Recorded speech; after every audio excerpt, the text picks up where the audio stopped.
Praise the Lord, praise the Lord, praise the Lord, praise the Lord, praise the Lord, praise the Lord, praise the Lord. Hallelujah.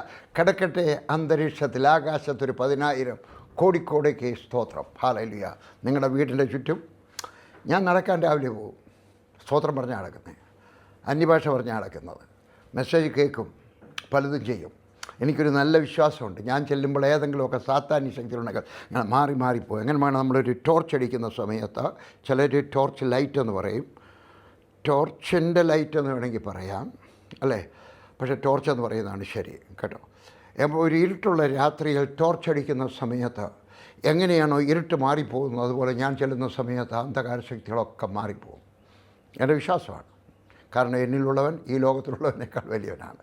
ഞാൻ ഒറ്റയ്ക്കല്ല. ഞാൻ ഇന്ന് രാവിലെയും ആരാധിക്കുന്ന സമയത്ത് ഇതൊക്കെ ആർത്തങ്ങ് സന്തോഷിച്ചു. Hallelujah, hallelujah. അത് കിടക്കട്ടെ ആകാശത്തൊരു 10,000 സ്തോത്രം. നമ്മെ രക്ഷിച്ച ദൈവത്തിന്, രക്ഷിച്ചുകൊണ്ടേയിരിക്കുന്ന ദൈവത്തിന്, ഒരു ദിവസം നമ്മളെ ചേർത്ത് കൊള്ളുവാനായിട്ട് വരുന്നവനായിട്ട് കർത്താവ് യേശു ക്രിസ്തുവിന് കിടക്കട്ടെ ഒരു കോടിക്കണക്കിന് സ്തോത്രം. ഹല്ലേലൂയ. നിങ്ങൾക്കേവർക്കും ജീസസ് ഫാമിലിയുടെ ഈ ആരാധനയിലേക്ക് സ്വാഗതം. ജീസസ് ഫാമിലിയിൽ ആർക്കും വരാം. കത്തോലിക്കർക്ക് വരാം, യാക്കോബക്കാർക്ക് വരാം, മർത്തോമക്കാർക്ക് വരാം, പെന്തിക്കോസുകാർക്ക് വരാം, ബ്രദറുകാർക്ക് വരാം, അക്രൈസ്തവർക്ക് വരാം.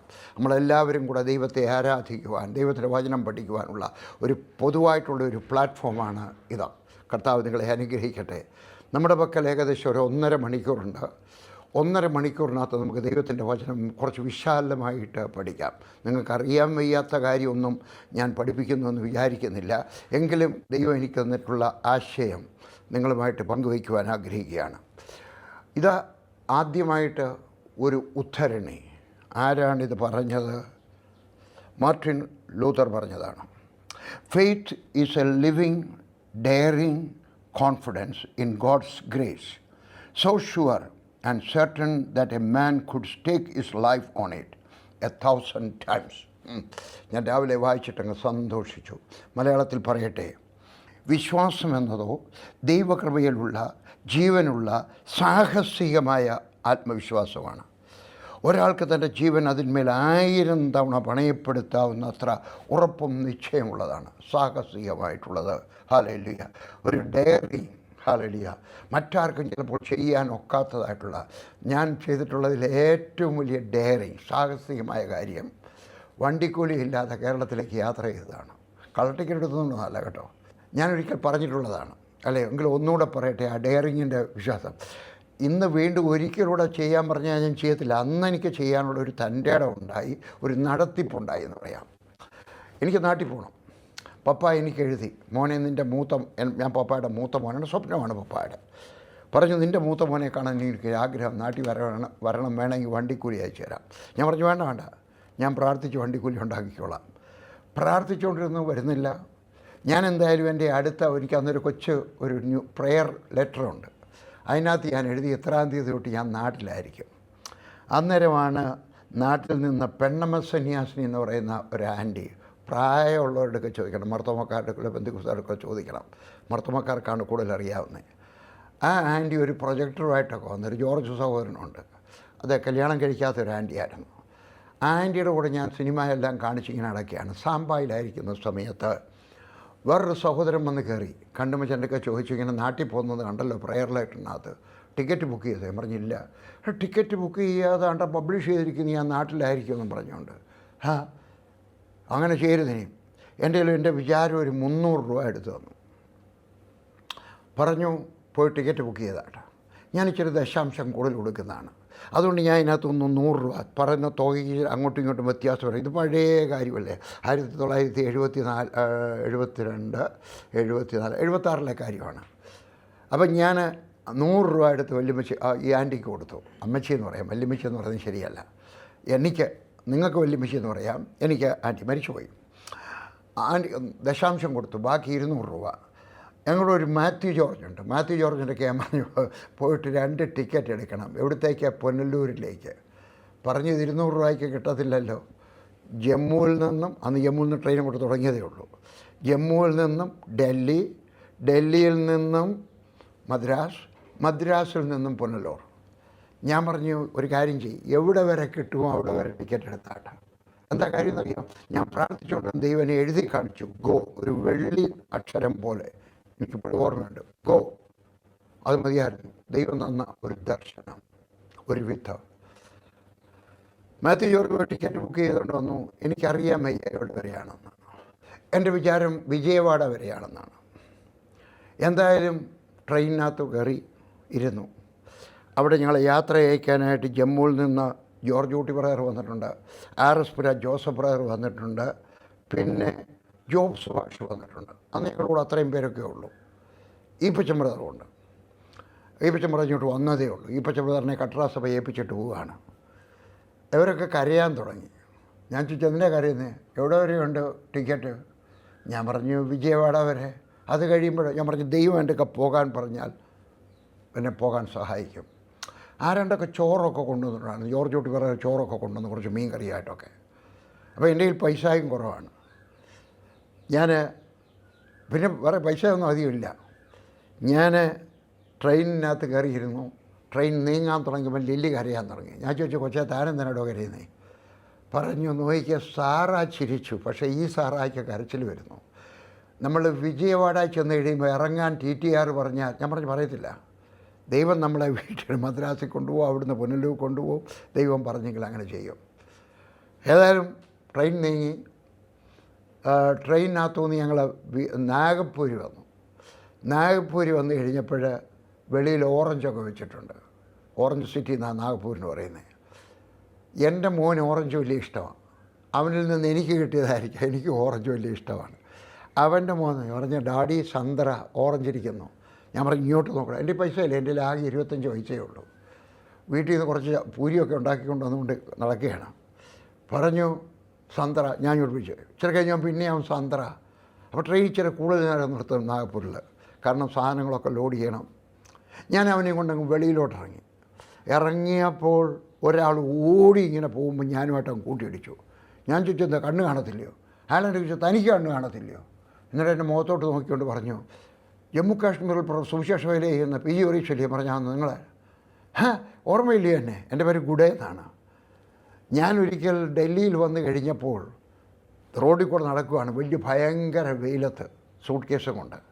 അന്നേരമാണ് ഞാൻ നിങ്ങളുടെ അടുക്കൽ വഴി ചോദിച്ചത്. നിങ്ങൾ രണ്ടുപേരും ഇങ്ങോട്ട് വരികയായിരുന്നു. എവിടെയാണ് മെത്തഡിസ്റ്റ് ചർച്ച്? അവിടെ ഒരു കോൺഫറൻസ് നടക്കുക. ഞാനും കോൺഫറൻസ് പോയിരിക്കുകയാണ്. PG വർഗീസ് എൻ്റെ ബാഗിൻ്റെ ഒരു അറ്റവും പിടിച്ചുകൊണ്ട് എന്നെ ചർച്ചിൽ കൊണ്ടാക്കി. അന്ന് ഞാൻ കണ്ടതാണ്. അല്ലേ? ആന്നു. ഇത് കുഞ്ഞേതാ? ഞാൻ പറഞ്ഞു, എൻ്റെ കുടുംബമുണ്ട്. കയറി വന്നാട്ടെ. അദ്ദേഹം കയറി വന്നു. ലില്ലിയെ കണ്ടു. പറഞ്ഞു, ഞാനിപ്പോൾ വരാം. അതങ്ങ് വെളിയിലോട്ട് ഇറങ്ങിപ്പോയി.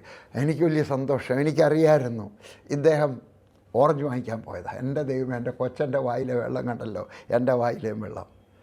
അദ്ദേഹം പെട്ടെന്ന് തിരികെ വന്നു. കയ്യിൽ ഓറഞ്ചൊന്നുമില്ല. ഞാൻ വിചാരിച്ചാൽ ഈ മനുഷ്യന് ഒരു 5-6 ഓറഞ്ച് വാങ്ങിച്ചു തരാൻ വയ്യായിരുന്നു. ഒന്നുമല്ലെങ്കിൽ ഞാൻ നല്ല വെയിലത്ത് ബാഗും പിടിച്ചുകൊണ്ട് ഒരു 1.5 കിലോമീറ്റർ പോയതല്ലയോ മെത്തഡിസ്റ്റ് ചർച്ച് വരെ, ഡൽഹി, ഓൾഡ് ഡൽഹിയിലുള്ള.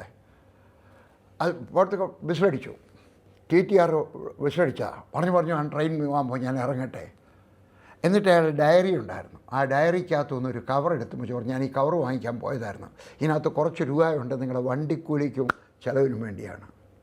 അയാളങ്ങ് പോയി. ഞാൻ ലില്ലിയൊക്കെ പറഞ്ഞുകൊണ്ടോ, ദൈവം ഞങ്ങൾക്ക് അവിടുന്ന് പുനലൂർ വരെയുള്ള ടിക്കറ്റ് എടുക്കാനും ആഹാരത്തിനുള്ള പൈസ ഉണ്ടായിരുന്നു. ഞാൻ ചെയ്ത ഏറ്റവും വലിയ ഡെയറിങ്, സാഹസികമായിട്ടുള്ള ഒരു വിശ്വാസത്തിൻ്റെ പ്രവർത്തനമായിരുന്നു.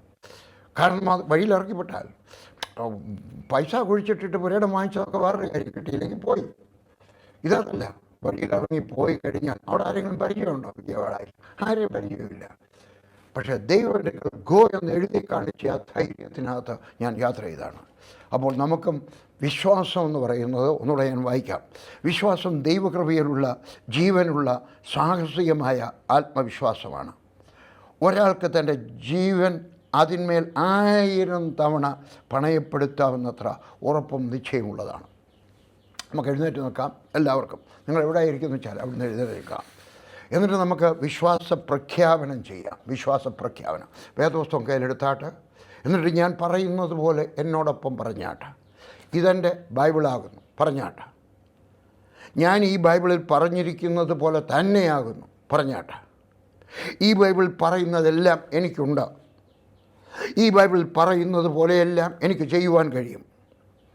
ഇന്ന് ഞാൻ ദൈവവചനത്തിൽ നിന്നും പഠിക്കും. ഞാൻ ധൈര്യത്തോടെ പ്രഖ്യാപിക്കുന്നു. എൻ്റെ മനസ്സ് ഏകാഗ്രമായിരിക്കും. എൻ്റെ ഹൃദയം ദൈവവചനം സ്വീകരിക്കും. ഞാൻ ഇനി ഒരിക്കലും പഴയതുപോലെ ആയിരിക്കുകയില്ല. ഞാനിപ്പോൾ സ്വീകരിക്കാൻ പോകുന്നത് അഴിയാത്തതും നശിക്കാത്തതും എപ്പോഴും ജീവനുള്ളതുമായ ദൈവവചനത്തിൻ്റെ വചനമാകുന്ന വിത്താണ്. ഞാൻ ഇനി ഒരിക്കലും പഴയതുപോലെ ആയിരിക്കുകയില്ല. ഒരിക്കലുമില്ല, ഒരിക്കലുമില്ല, ഒരിക്കലുമില്ല. ഞാൻ ഇനി ഒരിക്കലും പഴയതുപോലെ ആയിരിക്കുകയില്ല. യേശു ക്രിസ്തുവിൻ്റെ നാമത്തിൽ ആമേൻ. നിങ്ങൾക്കെല്ലാവർക്കും കർത്താവിൻ്റെ സന്നിധിയിൽ ഇരിക്കാം. നമുക്ക് ദൈവവചനം പഠിക്കാം. നിങ്ങൾക്കറിയാവുന്ന ഒരു വിഷയം അടുക്കിന് പറയാൻ പോവുകയാണ്. എഴുതിയെടുക്കേണ്ടവർക്ക് എഴുതിയെടുക്കാം. ചിലപ്പോൾ എവിടെയെങ്കിലും നിങ്ങൾക്ക് പ്രസംഗിക്കാൻ കഴിയുമല്ലോ. അങ്ങനെ നമ്മൾ പ്രസംഗമൊക്കെ ഉണ്ടാക്കുന്നത്. ചിലപ്പോൾ അല്ലാതെ ദൈവം തരും.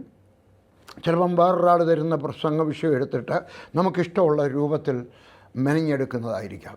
അതുകൊണ്ട് എഴുതിയെടുക്കാം. ഹല്ലേലൂയ. പഴയ നിയമത്തിൽ ദൈവം വ്യവസ്ഥ കൊടുക്കുന്നതിന് മുമ്പ് തന്നെ സംസാരിച്ചു തൻ്റെ ജനത്തോട്. ആദ്യം സംസാരിച്ചത് ഒന്നുമില്ലായ്മയോടായിരുന്നു സംസാരിച്ചത്. ആദാമിനെ ഹവ്വായെയും സൃഷ്ടിച്ചതിന് ശേഷം അവരോട് സംസാരിച്ചു. നമ്മുടെ ദൈവം ആരാണ്? സംസാരിക്കുന്ന ദൈവമാണ്. ആര്യ സമാജം എന്ന് പറഞ്ഞൊരു വിഭാഗക്കാരുണ്ട് ഹിന്ദു മതത്തിനകത്ത്. അവർ കുറച്ചുകൂടെ ലോജിക്കായിട്ട് ചിന്തിക്കുന്നവരാണ്. അവരൊരു പുസ്തകം എഴുതിയിട്ടുണ്ട്. ആ പുസ്തകം ഇന്ത്യയിൽ ബാൻ ചെയ്തിരിക്കുകയാണ്. പക്ഷേ എനിക്ക് കാണാനുള്ള ഭാഗ്യമുണ്ടായി. ഒരു വീട്ടിൽ ചെന്നപ്പോൾ പണ്ടെങ്ങാണ്ട് പ്രസിദ്ധീകരിച്ചത് കിടന്നതാണ്. അതിനകത്ത് അവരെ ഹിന്ദു മതത്തെ കളിയാക്കും, ക്രിസ്തീയ മതത്തെ കളിയാക്കും, ബുദ്ധമതത്തെ കളിയാക്കും, ഇസ്ലാമിനെ കളിയാക്കും. വേറെ ഏതെങ്കിലും ഉണ്ടോ എന്ന് എനിക്ക് ഓർമ്മയില്ല. ഞാൻ ക്രിസ്ത്യാനികളുള്ള ഒരു രാത്രിയിൽ മാത്രമേ ഉള്ളായിരുന്നു ഞാൻ ആ വീട്ടിൽ. അതുകൊണ്ട് ക്രിസ്ത്യാനികൾക്കുള്ളത് മാത്രം ഞാൻ അന്ന് വായിച്ചു. അവർ പറഞ്ഞ് കളിയാക്കുന്നത് അവരുടെ ദൈവം, ക്രിസ്ത്യാനികളുടെ ദൈവം കരയും ചിരിക്കും. മനുഷ്യനില്ലയോ? അതെ, നമ്മുടെ ദൈവം ഹൃദയമുള്ള ദൈവമാണ്. അവൻ കരയും ചിരിക്കും. അവൻ കോപിക്കുകയും ചെയ്യും. പക്ഷേ അവൻ്റെ കോപത്തിനകത്തും ഒരു സ്നേഹം കാണുവാൻ കഴിയും. പഴയ നിയമത്തിലും ദൈവം വ്യവസ്ഥ കൊടുക്കുന്നതിന് മുമ്പ് സംസാരിച്ചു. പുറപ്പാട് പുസ്തകത്തിനകത്ത് വ്യവസ്ഥ കൊടുത്തതിന് ശേഷവും സംസാരിച്ചുകൊണ്ടിരിക്കുന്നു. പുതിയ നിയമത്തിൽ വരുമ്പോൾ 4 സുവിശേഷങ്ങളാണ്. അവിടെ യേശു ക്രിസ്തു സംസാരിക്കുന്നു. മനുഷ്യനോട് ദൈവം നേരിട്ട് സംസാരിക്കുന്നു. യേശു ക്രിസ്തു സ്വർഗത്തിലേക്ക് പോയതിനു ശേഷം പരിശുദ്ധാത്മാവിലൂടെ ദൈവം സംസാരിക്കുന്നു. എൻ്റെ എഴുതി കാണിച്ചതുപോലെ, എഴുതി കാണിച്ചതുപോലെ അത് നിങ്ങളുടെ സംസാരിച്ചിട്ടുണ്ട് അല്ലേ? നമ്മുടെ ഹൃദയത്തിൽ സംസാരിക്കും. ദൈവം സംസാരിക്കുന്നത്, പരിശുദ്ധാത്മാവ് സംസാരിക്കുന്നത് ഹൃദയത്തിലാണ്. കാരണം ചെവിയിൽ കേട്ടാൽ ചിലപ്പോൾ അബദ്ധം പറ്റിപ്പോവും, തെറ്റായിട്ട് വ്യാഖ്യാനിക്കാൻ സാധ്യതയുണ്ട്. ഭാഷയ്ക്ക് അങ്ങനൊരു ശാപമുണ്ട്. ഭാഷയുണ്ടായത് ശാപത്തിലൂടെയാണ്. അതുകൊണ്ട് ദൈവം ഹൃദയത്തിൽ സംസാരിക്കും. അപ്പോൾ തെറ്റുപറ്റത്തില്ല. എന്ന് പറഞ്ഞാൽ എന്ന് തന്നെ അർത്ഥം. അതുകൊണ്ട് അത് പറയും, ദൈവം ഹൃദയത്തിൽ പരിശുദ്ധാത്മാവ് സംസാരിക്കുന്നു. മോശയ്ക്ക് ശേഷം വാഗ്ദത്ത ഭൂമിയിലേക്ക് നടന്ന ഇസ്രായേൽ ജനം മരുഭൂമിയുടെ അനുഭവം ഉണ്ടായിരുന്നു. വാഗ്ദത്ത ഭൂമിയുടെ അനുഭവം മരുഭൂമിയിലുണ്ടായിരുന്നു. അതുപോലെയാണ് നമ്മളെവിടെയാണ്? നമ്മളും മരുഭൂമിയിലൂടെ ഒരു യാത്രയാണ്. വിശ്വാസികളുടെ ജീവിതം എന്ന് പറഞ്ഞ് ഒരു മരുഭൂമിയിൽ ഇത് രണ്ടുമുണ്ട്. ഏതൊക്കെയാണ്?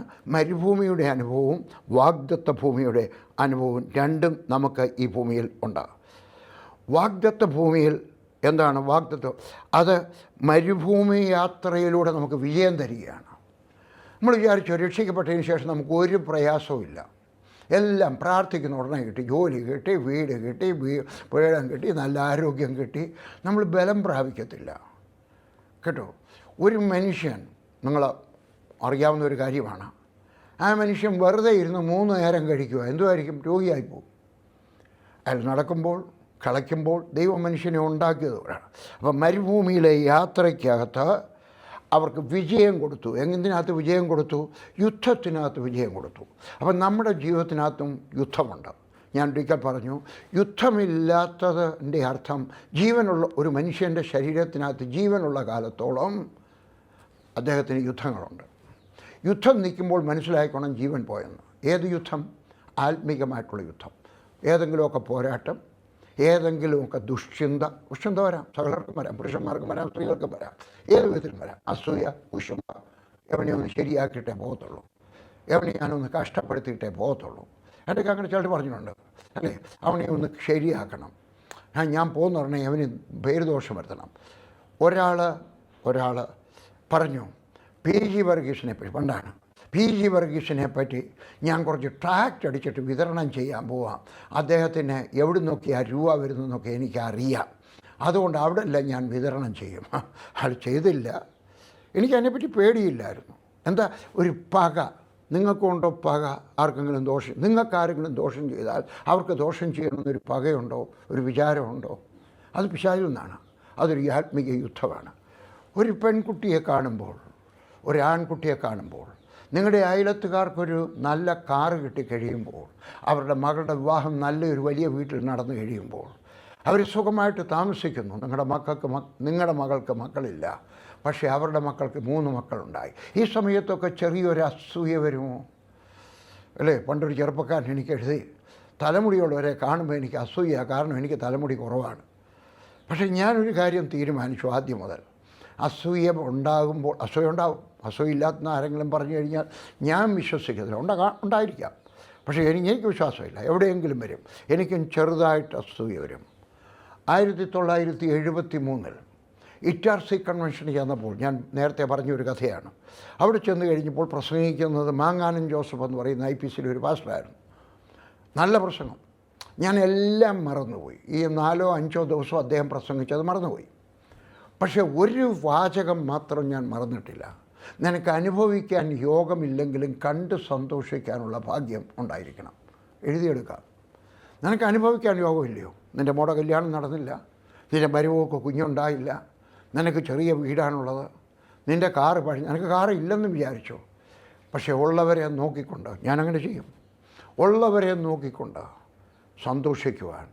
ഞാൻ വാടകയ്ക്ക് താമസിക്കുന്ന സമയത്തും പുരയിടമുള്ള ചർച്ചുകാരെ നോക്കിക്കൊണ്ട്, ഇന്നത്തെ കാലത്ത് ഒത്തിരി പേർക്ക് ചർച്ചിന് ലാൻഡുണ്ട്. അന്ന് ഡൽഹിയിൽ ഭൂമിയുള്ളത് 1-2 പേർക്കേ ഉള്ളൂ. പക്ഷേ അവരുടെ എവിടെ പോയതുകൊണ്ട് ഞാൻ പ്രാർത്ഥിച്ചു, അവരെ ഇനിയും അനുഗ്രഹിക്കണമെന്ന്. അവിടെ നിന്ന് കിട്ടിയ ടീച്ചിങ്ങാണ്, അദ്ദേഹത്തിൽ നിന്ന് കിട്ടിയ ടീച്ചിങ്ങിന് വിശേഷമാണ്. വാഹനമുള്ളവർ 3 പേരേ ഉള്ളൂ ഡൽഹിയിൽ. മോട്ടോർ സൈക്കിളും സ്കൂട്ടർ പോലും ഇല്ലാത്തവരെ ബാക്കി എല്ലാ സുവിശേഷക്കാരും. മർത്തമാലെ അച്ഛനും ഇല്ലായിരുന്നു. പക്ഷേ ആ സമയത്ത് ഞാൻ പ്രാർത്ഥിച്ചു, സ്വർഗസ്ഥനായ ദൈവമേ, ഈ 3 പേർക്ക് കാറുണ്ടല്ലോ, ബാക്കിയുള്ളവർക്കൂടെ കൊടുക്കണമേ. അതിനകത്ത് ഒരു ദൈവദാസൻ്റെ കാറ് വലുതാണ്, വിദേശ കാറാണ്, എങ്കിലും അത് പഴയതാണ്. കർത്താവ് പുതുതാക്കി കൊടുക്കണമേ. വേറൊരു ദൈവദാസൻ്റെ അവിടെ ചെന്ന് കഴിഞ്ഞപ്പോൾ AC വെച്ചിട്ടുണ്ട്. ആദ്യം എനിക്ക് അസൂയ ഉണ്ടായെങ്കിലും ഞാൻ പ്രാർത്ഥിച്ചു, കർത്താവേ, അദ്ദേഹത്തിന് 1 മുറിയിലേ ഉള്ളൂ, ആരുടെ പേരൊക്കെ വേണമെങ്കിൽ പറയാനാണ്, 1 മുറിയിലേ ഉള്ളൂ AC. കർത്താവേ, അദ്ദേഹം അടിയൊക്കെ കൊണ്ട പ്രായമായി വരുന്ന ഒരു മനുഷ്യനാണല്ലോ, അദ്ദേഹത്തിന് വേറൊരു മുറിയിലും കേട്ടോ. അപ്പോൾ നമുക്ക് എന്തെങ്കിലുമൊക്കെ അസൂയ വരും, പിണക്കം വരും, ദുശ്ചിന്ത വരും, ഏതെങ്കിലുമൊക്കെ വരുന്ന സമയത്ത് അതിനോട് യുദ്ധം ചെയ്യുമ്പോഴാണ്, അതിനാണ് ദൈവം കൃപ തരുന്നത്. ഹല്ലേലൂയ. നാം പഴയ നിയമത്തിൽ വാളെടുത്ത് യുദ്ധം ചെയ്തു, പുതിയ നിയമത്തിനകത്ത് നമ്മൾ ദൈവവചനപ്രകാരം ആത്മീകമായിട്ട് പോരാട്ടം എടുക്കണം. അപ്പോൾ ജയിക്കുവാൻ സാധിക്കും. അന്നേരമേ നമുക്ക് സംതൃപ്തി ഉണ്ടാവും. നമുക്ക് ഈ ഭൂമിയിൽ മരുഭൂമിയുണ്ട്, വാഗ്ദത്ത ദേശത്തിൻ്റെ അനുഭവമുണ്ട്. വാഗ്ദത്ത ദേശത്ത് ന്യായാധിപന്മാരുണ്ട്. വാഗ്ദത്ത ദേശത്ത് ചെന്ന് കഴിഞ്ഞപ്പോൾ ന്യായാധിപന്മാരുണ്ട്. നമ്മുടെ ജീവിതത്തിനകത്ത് ന്യായാധിപന്മാരുണ്ടായിരിക്കണം. നമ്മുടെ വീട്ടിൽ ന്യായാധിപന്മാരുണ്ടായിരിക്കണം. നമ്മുടെ സഭയിൽ ന്യായാധിപന്മാരുണ്ടായിരിക്കണം. നമ്മുടെ ജോലിസ്ഥലത്ത് ന്യായാധിപന്മാരുണ്ടായിരിക്കണം. നമ്മുടെ പഞ്ചായത്തിൽ ന്യായാധിപന്മാരുണ്ടായിരിക്കണം. നമ്മുടെ തഹസീലിൽ നമുക്ക് ന്യായാധിപന്മാരുണ്ടായിരിക്കണം. ഡിസ്ട്രിക്റ്റിനകത്ത് ന്യായാധിപന്മാരില്ലെങ്കിൽ അങ്ങനെ വേദപുസ്തകം പറയുന്നത്, ഓരോരുത്തരും തനിക്ക് ബോധിച്ച പോലെ നടക്കും. പറഞ്ഞതിൻ്റെ അർത്ഥം മനസ്സിലായോ? ദേവദാസന്മാർ സഭ ചൊവ്വന് നടത്തണം. സഭയിലെ കാര്യമാണ് പറഞ്ഞത്, വീട്ടിലെ കാര്യമല്ല, വല്ലവരുടെയും വീട്ടിലെ കാര്യമല്ല, ദേശത്തെ കാര്യമല്ല. അതൊന്ന് ചൊവ്വന് നടത്തണം. വാസ്തവത്തിൽ ഞാൻ പാസ്റ്റർ എന്നുള്ള പേരെടുക്കാൻ ആഗ്രഹിക്കാത്ത ഒരു മനുഷ്യനാണ്. കാരണം എനിക്കൊരു സഭയില്ല, പിന്നെ ഞാൻ എന്തോത്തിൻ്റെ പാസ്റ്ററാണ്. പക്ഷേ എനിക്ക് നല്ലൊരു വിശ്വാസമുണ്ട്, ഞാനൊരു പാസ്റ്ററാണ്. എൻ്റെ ശബ്ദം കേൾക്കുന്ന നിങ്ങളുടെ ഒരു പാസ്റ്ററാണ്, നിങ്ങൾക്ക് ഉപദേശം തരുവാൻ. അപ്പോൾ എൻ്റെ ശുശ്രൂഷ ഇച്ചിരി വിശാലമാണ്. ഞാൻ എന്നെ തന്നെ പുകഴ്ത്തി പറയല്ല, അത് മനസ്സിലാക്കാൻ പറയുകയാണ്. ദൈവം എനിക്ക് തന്നിരിക്കുന്നൊരു കൃപയാണ്, വലിയൊരു കൂട്ടത്തെ ഒരുക്കിയെടുക്കുവാൻ തക്കവണ്ണം. അതുപോലെ വീട്ടിലെ അപ്പച്ചൻ ശ്രദ്ധിക്കണം, നിങ്ങളുടെ വീട് ചൊവ്വിന് നിയന്ത്രിക്കണം. രാത്രി 10 മണിയായിട്ട് കയറി വന്നിട്ട് ചോറ് താടി എന്ന് പറഞ്ഞിട്ട് കയറി കിടന്ന് ഉറങ്ങുന്നതല്ല. വീട്ടിലെ മക്കളുമായിട്ടിരുന്ന് പ്രാർത്ഥിക്കണം. കുടുംബ പ്രാർത്ഥനയ്ക്ക് ലീഡിങ് ചെയ്യണം. ഒന്നിച്ചിരുന്ന് വയ്ക്കണം. മക്കൾ എവിടെയൊക്കെയാണ് പഠിക്കുന്നതെന്ന് അറിയണം. മക്കൾ പഠിക്കുന്നുണ്ടോ എന്നറിയണം. ഏതൊക്കെ ക്ലാസ്സിൽ മക്കൾ ഏത് വിഷയത്തിൽ പഠിക്കുന്നതെന്ന് അറിയാൻ വയ്യാത്ത അപ്പന്മാരുണ്ട്. ഒരിക്കൽ ഒരു സഹോദരി എൻ്റെ സാക്ഷ്യം പറഞ്ഞു. ഞാനിവിടെ പറഞ്ഞിട്ടുള്ള കഥയാണോ എന്ന് എനിക്കറിയത്തില്ല. സാക്ഷ്യം എന്ന് പറഞ്ഞാൽ ഞാൻ അവരുടെ വീട്ടിൽ പോയി താമസിക്കുകയാണ്. അപ്പോൾ ആഹാരം വെക്കുന്ന സഹോദരിയാണ്. അവർ താഴെ ഇരുന്നു. ഞാൻ കസേരയിൽ നിന്ന് ആഹാരം കഴിക്കുകയാണ്. ആഹാരമൊക്കെ തന്നിട്ട് അപ്പം ഇവിടെയൊക്കെ പറഞ്ഞു, അവരുടെ കഥ അവരുടെ സങ്കടപ്പെടുത്തുന്ന കഥ പറഞ്ഞു ഞാൻ എൻ്റെ മക്കളെ പുലർത്താനായിട്ട് ഈ വീട്ടിൽ വന്ന് വേലയ്ക്ക് നിൽക്കുക. ഇനിയും 1 വർഷം കഴിഞ്ഞ് എൻ്റെ മക്കളെ കാണത്തുള്ളൂ. ഞാൻ ചോദിച്ചു, ഭർത്താവ് മദ്യപാനിയും കഞ്ചാവടിക്കാരനുമാണ്. വല്ലപ്പോഴേ ബോധം വീഴത്തുള്ളൂ. ഒരു ദിവസം ഒരു ദിവസം രാവിലെ അദ്ദേഹം ഒരു കഞ്ചാവിൻ്റെ ബീഡിയൊക്കെ കത്തിച്ച് ഒരു പാറയിലൊക്കെ ഇരുന്നുകൊണ്ട് വെട്ടുകത്തി തേച്ച് മിനുക്കുക. പുരയിടമൊക്കെ ഉള്ള മനുഷ്യനാണ്, 1/2 ഏക്കറോ വല്ലതും കാണും, പാവപ്പെട്ട വീട്ടിലെയാണ്. അതിങ്ങനെ വെട്ടുകത്തി തേക്കുകയാണ്. അന്നേരം മോളിറങ്ങി വരുന്നേ, നീ എവിടെ പോവാടി? ഞാൻ കോളേജിൽ പോവാ. നീ കോളേജിലായിരുന്നു? ആരാ നിന്നെ കോളേജിൽ കൊണ്ട് ചേർത്തേ? അമ്മാച്ചൻ. ആ പെങ്കൊച്ചിൻ്റെ തലമുടിക്ക് അങ്ങോട്ട് പിടിച്ചിട്ട് ആ പാറയിലോട്ട് ഒരൊറ്റ അടി കൊടുത്തു. അതിൻ്റെ ഒരു വശം മുഴുവൻ ചതഞ്ഞു പോയി. അയാൾ മനുഷ്യനാണോ? അപ്പനായി, പക്ഷെ പിതാവായില്ല. അപ്പനാകാം, ആർക്കും അപ്പനാകാം. പക്ഷെ ഒരു പിതാവാകണമെങ്കിൽ മക്കൾ ഏത് ക്ലാസ്സിലാണ് പഠിക്കുന്നതെന്നറിയണം, ഏത് വിഷയമാണ് പഠിക്കുന്നതെന്നറിയണം. അവരുടെ പ്രായമാകുമ്പോൾ വിവാഹം നടത്തി കൊടുക്കണം. അത് ന്യായാധിപന്മാർ ഉണ്ടായിരിക്കണം, വീടിനുണ്ടായിരിക്കണം, സഭയിലുണ്ടായിരിക്കണം, ദേശത്തുണ്ടായിരിക്കണം. ഹല്ലേലൂയ. മാതാവും ഒരു വിധത്തിൽ പറഞ്ഞാൽ ന്യായാധിപനാണ് കേട്ടോ. ഹല്ലേലൂയ. പഴയ നിയമത്തിലെ ന്യായാധിപന്മാർ ദൈവകൽപ്പനയ്ക്കായിട്ട് എതിരായിട്ട് പ്രവർത്തിച്ചവരധികം വരും. ന്യായാധിപന്മാർ പുസ്തകം വായിക്കണം, നമുക്ക് സങ്കടം വരും. ദൈവം തിരഞ്ഞെടുത്ത മനുഷ്യർ, ദൈവം അനുഗ്രഹിച്ച മനുഷ്യർ, സാധാരണക്കാരെ പോലല്ല, പക്ഷേ അധികം പേരും ദൈവകൽപ്പനയ്ക്കെതിരായിട്ട് പ്രവർത്തിച്ചവരാണ്. എന്തിനാ പിന്നെ അവരുടെ ചരിത്രം എഴുതി വച്ചിരിക്കുന്നത്? നമുക്കൊരു ചൂണ്ടുവലകയാണ്. നീ എത്ര വലിയ അഭിഷേകമുള്ള വ്യക്തിയാണെങ്കിലും നിനക്ക് തെറ്റുപറ്റാം. എത്ര വലിയ അഭിഷേകമുള്ള വ്യക്തിയാണെങ്കിലും ദൈവത്തിനെതിരായിട്ട് പ്രവർത്തിക്കാം. അല്ലേ? നമുക്ക് നാണക്കേടുണ്ടാക്കുന്ന കാര്യങ്ങളൊക്കെയാണ് ഇന്നത്തെ സോഷ്യൽ മീഡിയയിൽ വരുന്നത്. ഇന്ന ദൈവദാസൻ ഇന്ന പോലെ ചെയ്തു, ഇന്ന ദൈവദാസൻ ഇന്ന പോലെ ചെയ്തു, ഇന്ന ദൈവദാസൻ ഇന്ന പോലെ ചെയ്തു. വരാത്ത വാർത്തകൾ എത്രയോ ഉണ്ട്, അല്ലേ? എനിക്ക് പേടിയുണ്ട്.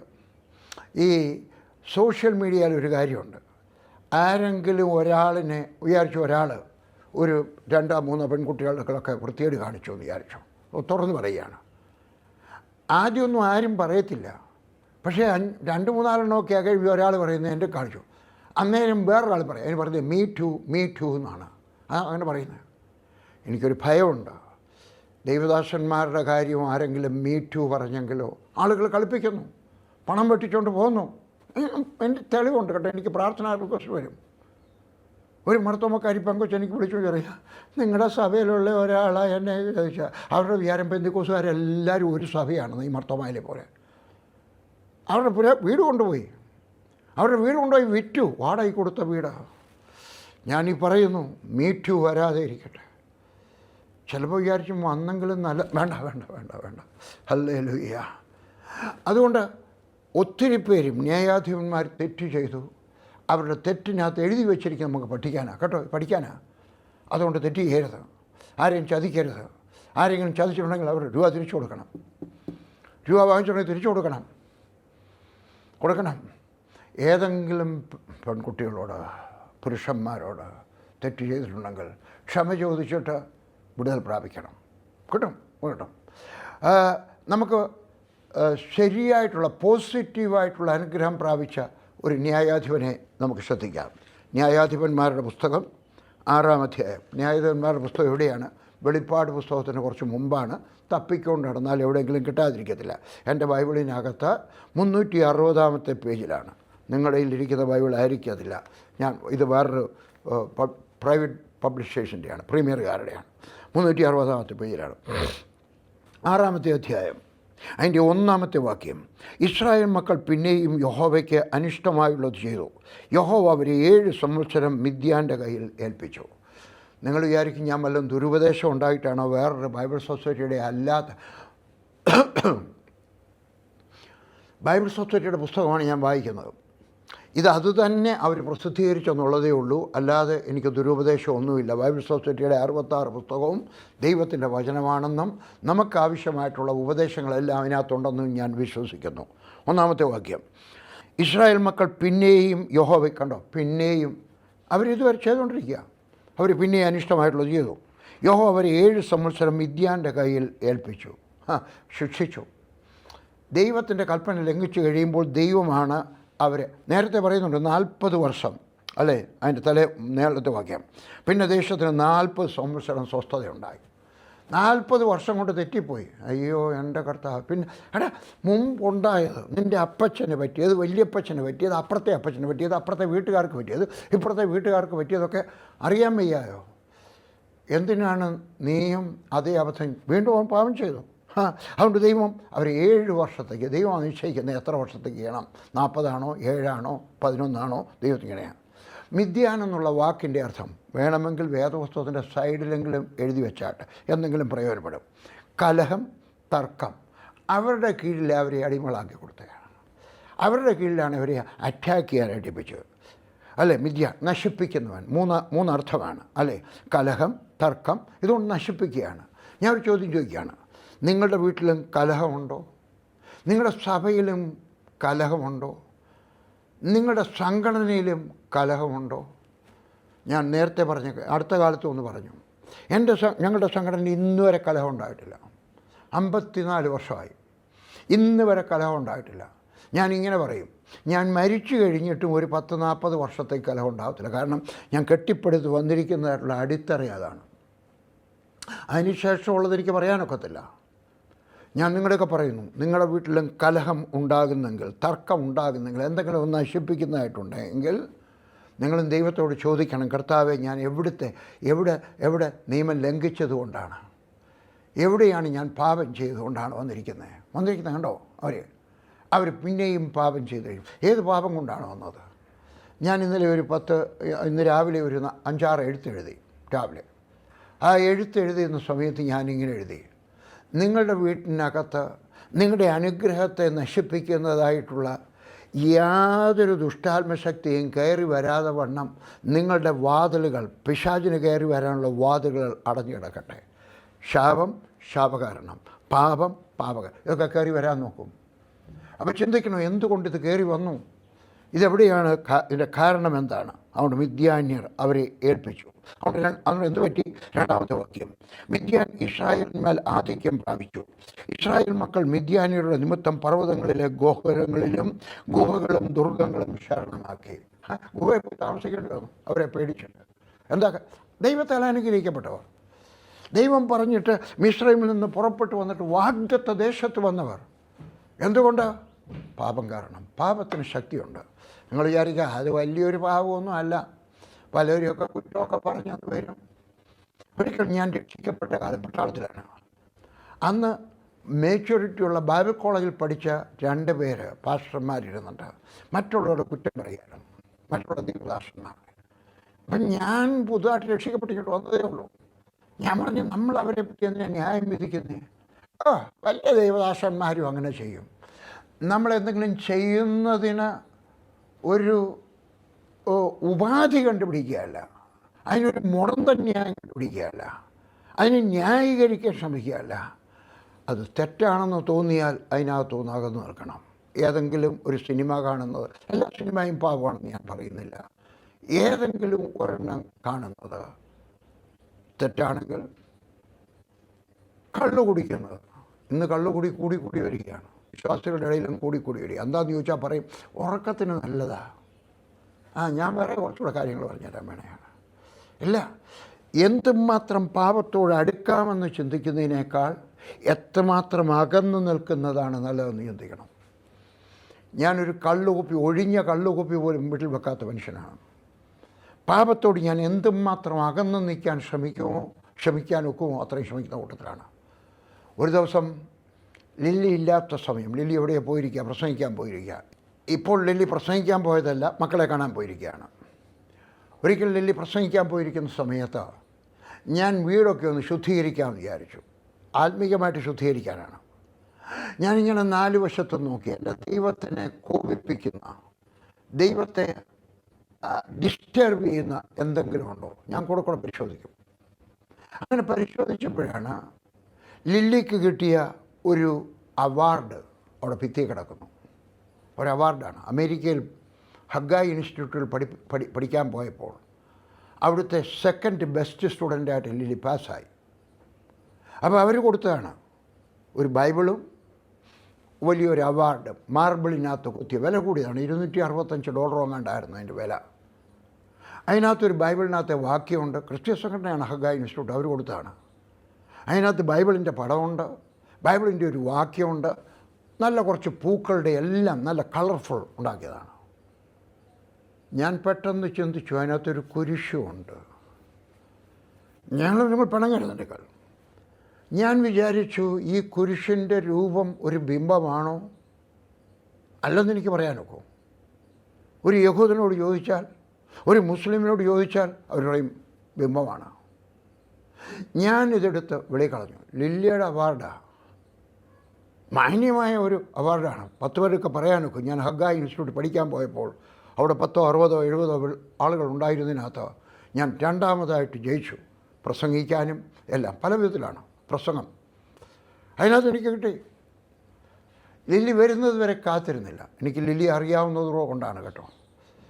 ലില്ലി ഞാൻ എന്തെങ്കിലും ചെയ്തു കഴിഞ്ഞാൽ ലില്ലി എന്നോട് എതിർത്ത് സംസാരിക്കത്തില്ല. കരഞ്ഞില്ല, അയ്യോ എന്നോട് കിട്ടി പറഞ്ഞില്ല. ലില്ലിക്കറിയാം. ഞാൻ പറഞ്ഞു, എൻ്റെ നോട്ടത്തിനകത്തൊരു പാപമായിരുന്നു അത്. ബാക്കിയുള്ളവർ വെച്ചെന്ന് വരും, ബാക്കിയുള്ള പെന്തിക്കോസുകാർ വെച്ചെന്ന് വരും, ബാക്കിയുള്ള ബ്രദറുകാർ വെച്ചെന്ന് വരും, ബാക്കിയുള്ളവരൊക്കെ വെച്ചെന്ന് വരും. പക്ഷേ എൻ്റെ വീട്ടിലത് വേണ്ടാന്ന് വെച്ചു. ഞാൻ പാപത്തോട് എന്തുമാത്രം അടുക്കാമെന്നല്ല നോക്കുന്നത്, എന്തുമാത്രം അകന്ന് നിൽക്കുന്നതാണ് എനിക്ക് നല്ലത്. പിണങ്ങിയോ കുരിശൊക്കെ ഉള്ളവരൊക്കെ പിണങ്ങരുത് കേട്ടോ, സത്യം പറഞ്ഞു പോയതാണ്. ഹല്ലേലൂയ. അതുകൊണ്ട് മിദ്യാനിയുടെ കീഴിൽ, കലഹത്തിൻ്റെ കീഴിൽ, നശിപ്പിക്കുന്നവരുടെ കീഴിലായിപ്പോയി. ഹല്ലേലൂയ. ഇങ്ങനെ നമ്മൾ പറയാറുണ്ട്, ലവ് സിന്നേഴ്സ് ഹേറ്റ് സിൻസ്. നമുക്ക് തിരിച്ചൊന്ന് പറയാം, love the sinner and hate the sin in me. പാപിയെ വെറുക്കുക, അല്ല പാപത്തെ വെറുക്കുക, പാപിയെ സ്നേഹിക്കുക എന്നൊരു പറച്ചിലുണ്ട്. നമുക്കതൊന്നും മാറ്റിയിട്ട് പാപിയെ സ്നേഹിക്കുക, എന്നിലുള്ള പാപത്തെ വെറുക്കുക. അപ്പോൾ നമ്മൾ ചിന്തിക്കണം, എന്നിൽ എന്തെങ്കിലും പാപമുണ്ടോ? ഏതെങ്കിലും പാപം, ചെറിയ പാപമായിരിക്കാം, വലിയ പാപമായിരിക്കാം, ആരോടെങ്കിലുള്ള അവിഹിത ബന്ധം, ആരോടെങ്കിലുള്ള കൊച്ച് സല്ലപിക്കുന്ന വർത്തമാനം, ഒരു രസം കേൾക്കാനൊരു രസം, അല്ലേ അല്ലേ ഞാൻ സാധാരണ നടക്കുന്ന കാര്യം പറയുകയാണ്. ഏതെങ്കിലും ഉണ്ടെങ്കിൽ ഞാൻ പറയുന്ന ഒരു കൊച്ചു സരളമായ ഒരു പാപം പറയാം. ഒരു ഓഫീസിൽ ജോലി ചെയ്യുന്ന ഒരാൾ അവിടെ ഇരിക്കുന്ന ഒരു കടലാസ് എടുത്ത് പേഴ്സണലായിട്ട് എഴുതുമോ? ഞാനും എഴുതുമായിരുന്നു, പട്ടാളത്തിൽ വെച്ചു. പക്ഷേ ഒരു ദിവസം എൻ്റെ സംസാരിച്ചു. എൻ്റെ ഭാര്യയ്ക്ക് ഒരു എഴുത്തെഴുതിയ, എടാ എത്രയോ ടൈപ്പ് ചെയ്ത് നമുക്ക് കീറിക്കളയേണ്ടി വരുന്നു. അന്നത്തെ കാലത്ത് ടൈപ്പ് ചെയ്ത് തെറ്റിപ്പോയി കീറിക്കളയണം. പക്ഷേ എന്തെങ്കിലും ദൈവത്തിൻ്റെ ആത്മാവിൻ്റെയൊക്കെ പറഞ്ഞത്, വർഗീസ് അത് മോഷണമാണ്, നിൻ്റെ പേഴ്സണലായിട്ട് എടുത്തത്. ഞാൻ തീരുമാനിച്ചു എടുക്കത്തില്ല. അപ്പം നമ്മൾ തിരിക്കണം, അല്ലേ? നമ്മളിലുള്ള പാപത്തെ, ഏതെങ്കിലും പാപമുണ്ടോ? കണ്ണുമുണ്ടോ, ചെവിയുണ്ടോ, എവിടെയെങ്കിലുമൊക്കെയുള്ള പാപങ്ങൾ. 3ാമത്തെ വാക്യം അവിടെ പറയുകയാണ്, ഇസ്രായേൽ വിതച്ചു കഴിയുമ്പോൾ മിദ്യാന്യരും അമാലേക്യരും കിഴക്ക് ദേശക്കാരും അവരുടെ നേരെ വരും. വേറെ ആളുകളും വന്നു. അമാലേക്യർ എന്ന് പറഞ്ഞതിൻ്റെ എബ്രായ ഭാഷയുടെ അർത്ഥം നക്കിക്കളയുന്നവെന്നാണ്. മറ്റേതാണ് നശിപ്പിക്കുന്നവരുടെ കൂടെ നക്കിക്കളയുന്നവർ. അവർ വിതച്ചിരിക്കുമ്പോൾ വന്നിട്ട് അവർ നക്കിക്കൊണ്ട് പോകും. വിതച്ച് കഴിയുമ്പോൾ ഇങ്ങോട്ട് വരികയാണ്, അല്ല വിളഞ്ഞിങ്ങോട്ട് വരികയാണ്, വല്ലവരും കൊണ്ടുപോകും. അവൻ വിതയ്ക്കുന്നു, വല്ലവരും തിന്നുന്നു. ശിംശോനും അങ്ങനെയായിരുന്നു. അവൻ മാവ് പൊടിച്ചു, തിന്നത് ശത്രുക്കളാണ്. ഞാൻ ചോദിക്കുകയാണ്, നിങ്ങളുടെയും അനുഗ്രഹം വേറെ ആരെങ്കിലും ആണോ തിന്നുന്നത്? ചേട്ടനൊക്കെ പറയും, വർഗീസ് എനിക്ക് നല്ല പറഞ്ഞിട്ടുണ്ട്, എനിക്ക് നല്ല ശമ്പളമുണ്ട്, എൻ്റെ ഭാര്യയ്ക്ക് നല്ല ശമ്പളമുണ്ട്, പക്ഷേ വീട്ടിലൊന്നും മിച്ചമില്ല, 25-ാം തീയതി ആകുമ്പോഴേ കടത്തിലാവും. ഇത് നിങ്ങളുടെ അനുഭവമാണോ? യേശു പറഞ്ഞ ഒരു കഥ നമുക്ക് നോക്കാം, എന്നിട്ട് നമുക്ക് തിരികെ വരാം. ലൂക്കോസിൻ്റെ സുവിശേഷം 8-ാം അധ്യായം അതിൻ്റെ 4 മുതൽ 8 വരെ. ലൂക്കോസിൻ്റെ സുവിശേഷം 8-ാം അധ്യായം 4 മുതൽ 8 വരെ. 4-ാമത്തെ വാക്യം വായിക്കുകയാണ്.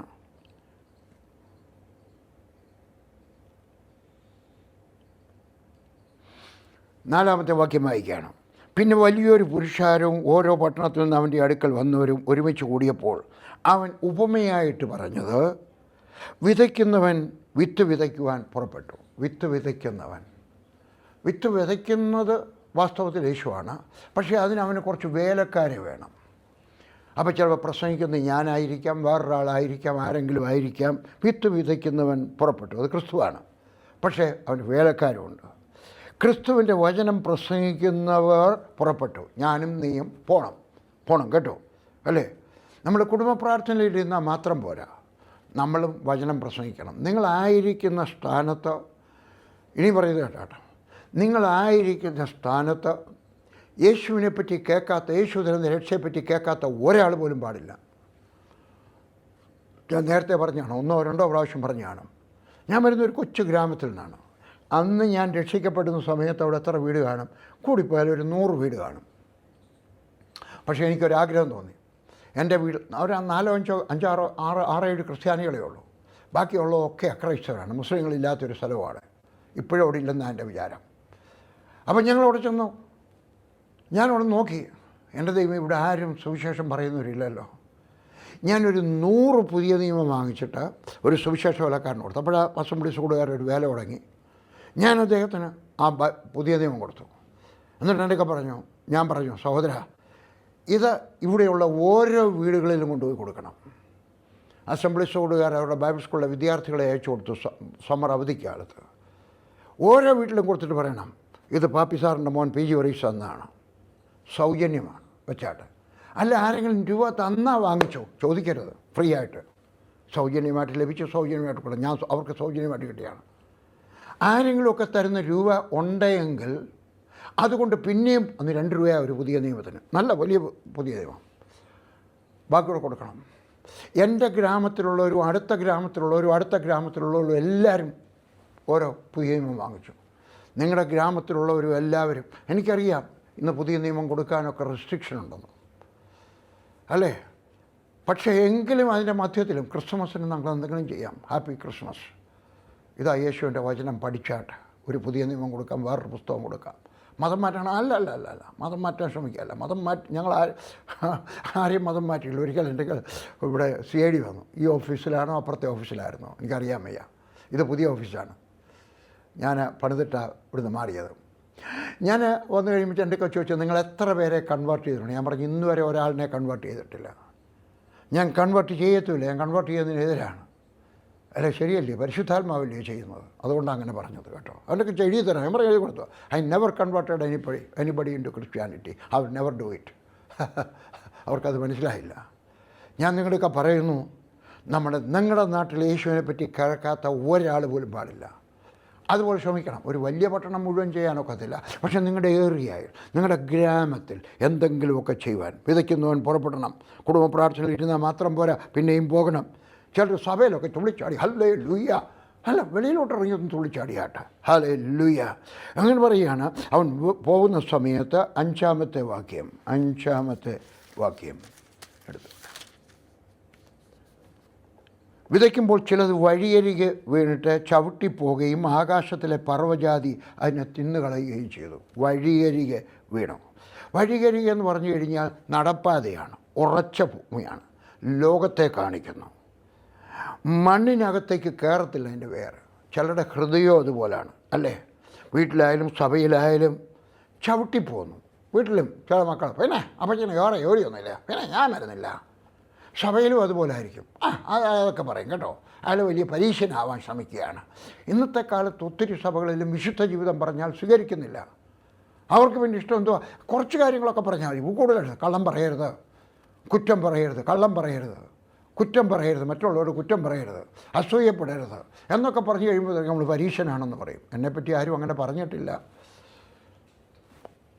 പറഞ്ഞാലും ഞാൻ പറയാനുള്ളത് പറഞ്ഞുകൊണ്ടിരിക്കും. അതെല്ലാം വന്നിട്ട് ആകാശത്തിലെ പറവ മുളയ്ക്കാതെ പോയി. വിത്ത് പോലെ പോയി. വിത്തെന്ന് പറയുന്നത് ദൈവത്തിൻ്റെ വചനമാണ്. വിത്തായിട്ട് പോയി, അല്ലേ? പഴയ കാലത്ത് പറയും, ഉരുളിപ്പുറത്ത് മുതിരയിട്ടാൽ ഉരുളി വീണ പോലാവും. പാറപ്പുറത്ത് വീഴുന്ന വിത്ത് പോലെയായിപ്പോയി, മുളയ്ക്കാതെ. നിങ്ങളുടെ ഹൃദയത്തിനകത്ത് വിത്ത് വീണാൽ മുളയ്ക്കാൻ അനുവദിക്കണം. ചിന്തിക്കണം, ധ്യാനിക്കണം. ധ്യാനിക്കണം. എങ്കിൽ മാത്രമേ ദൈവത്തിന് നിങ്ങളുടെ ഹൃദയത്തിനകത്ത് പ്രവർത്തിക്കാനൊക്കത്തുള്ളൂ. ദൈവമേ എന്താണ്? ഉദാഹരണത്തിന് ആരോടെങ്കിലും പിണക്കം ഉണ്ടെങ്കിൽ ഒരു കൊച്ചുദാഹരണം പറഞ്ഞുതരാം. പരീക്ഷനാണെന്ന് വേണമെങ്കിൽ പറയേണ്ടിയവർക്ക് പറയാം, എന്നെ പറ്റിയല്ല, ഞാൻ പറയുന്നത് കേട്ടിട്ടുണ്ട് ആളിനെ പറ്റി.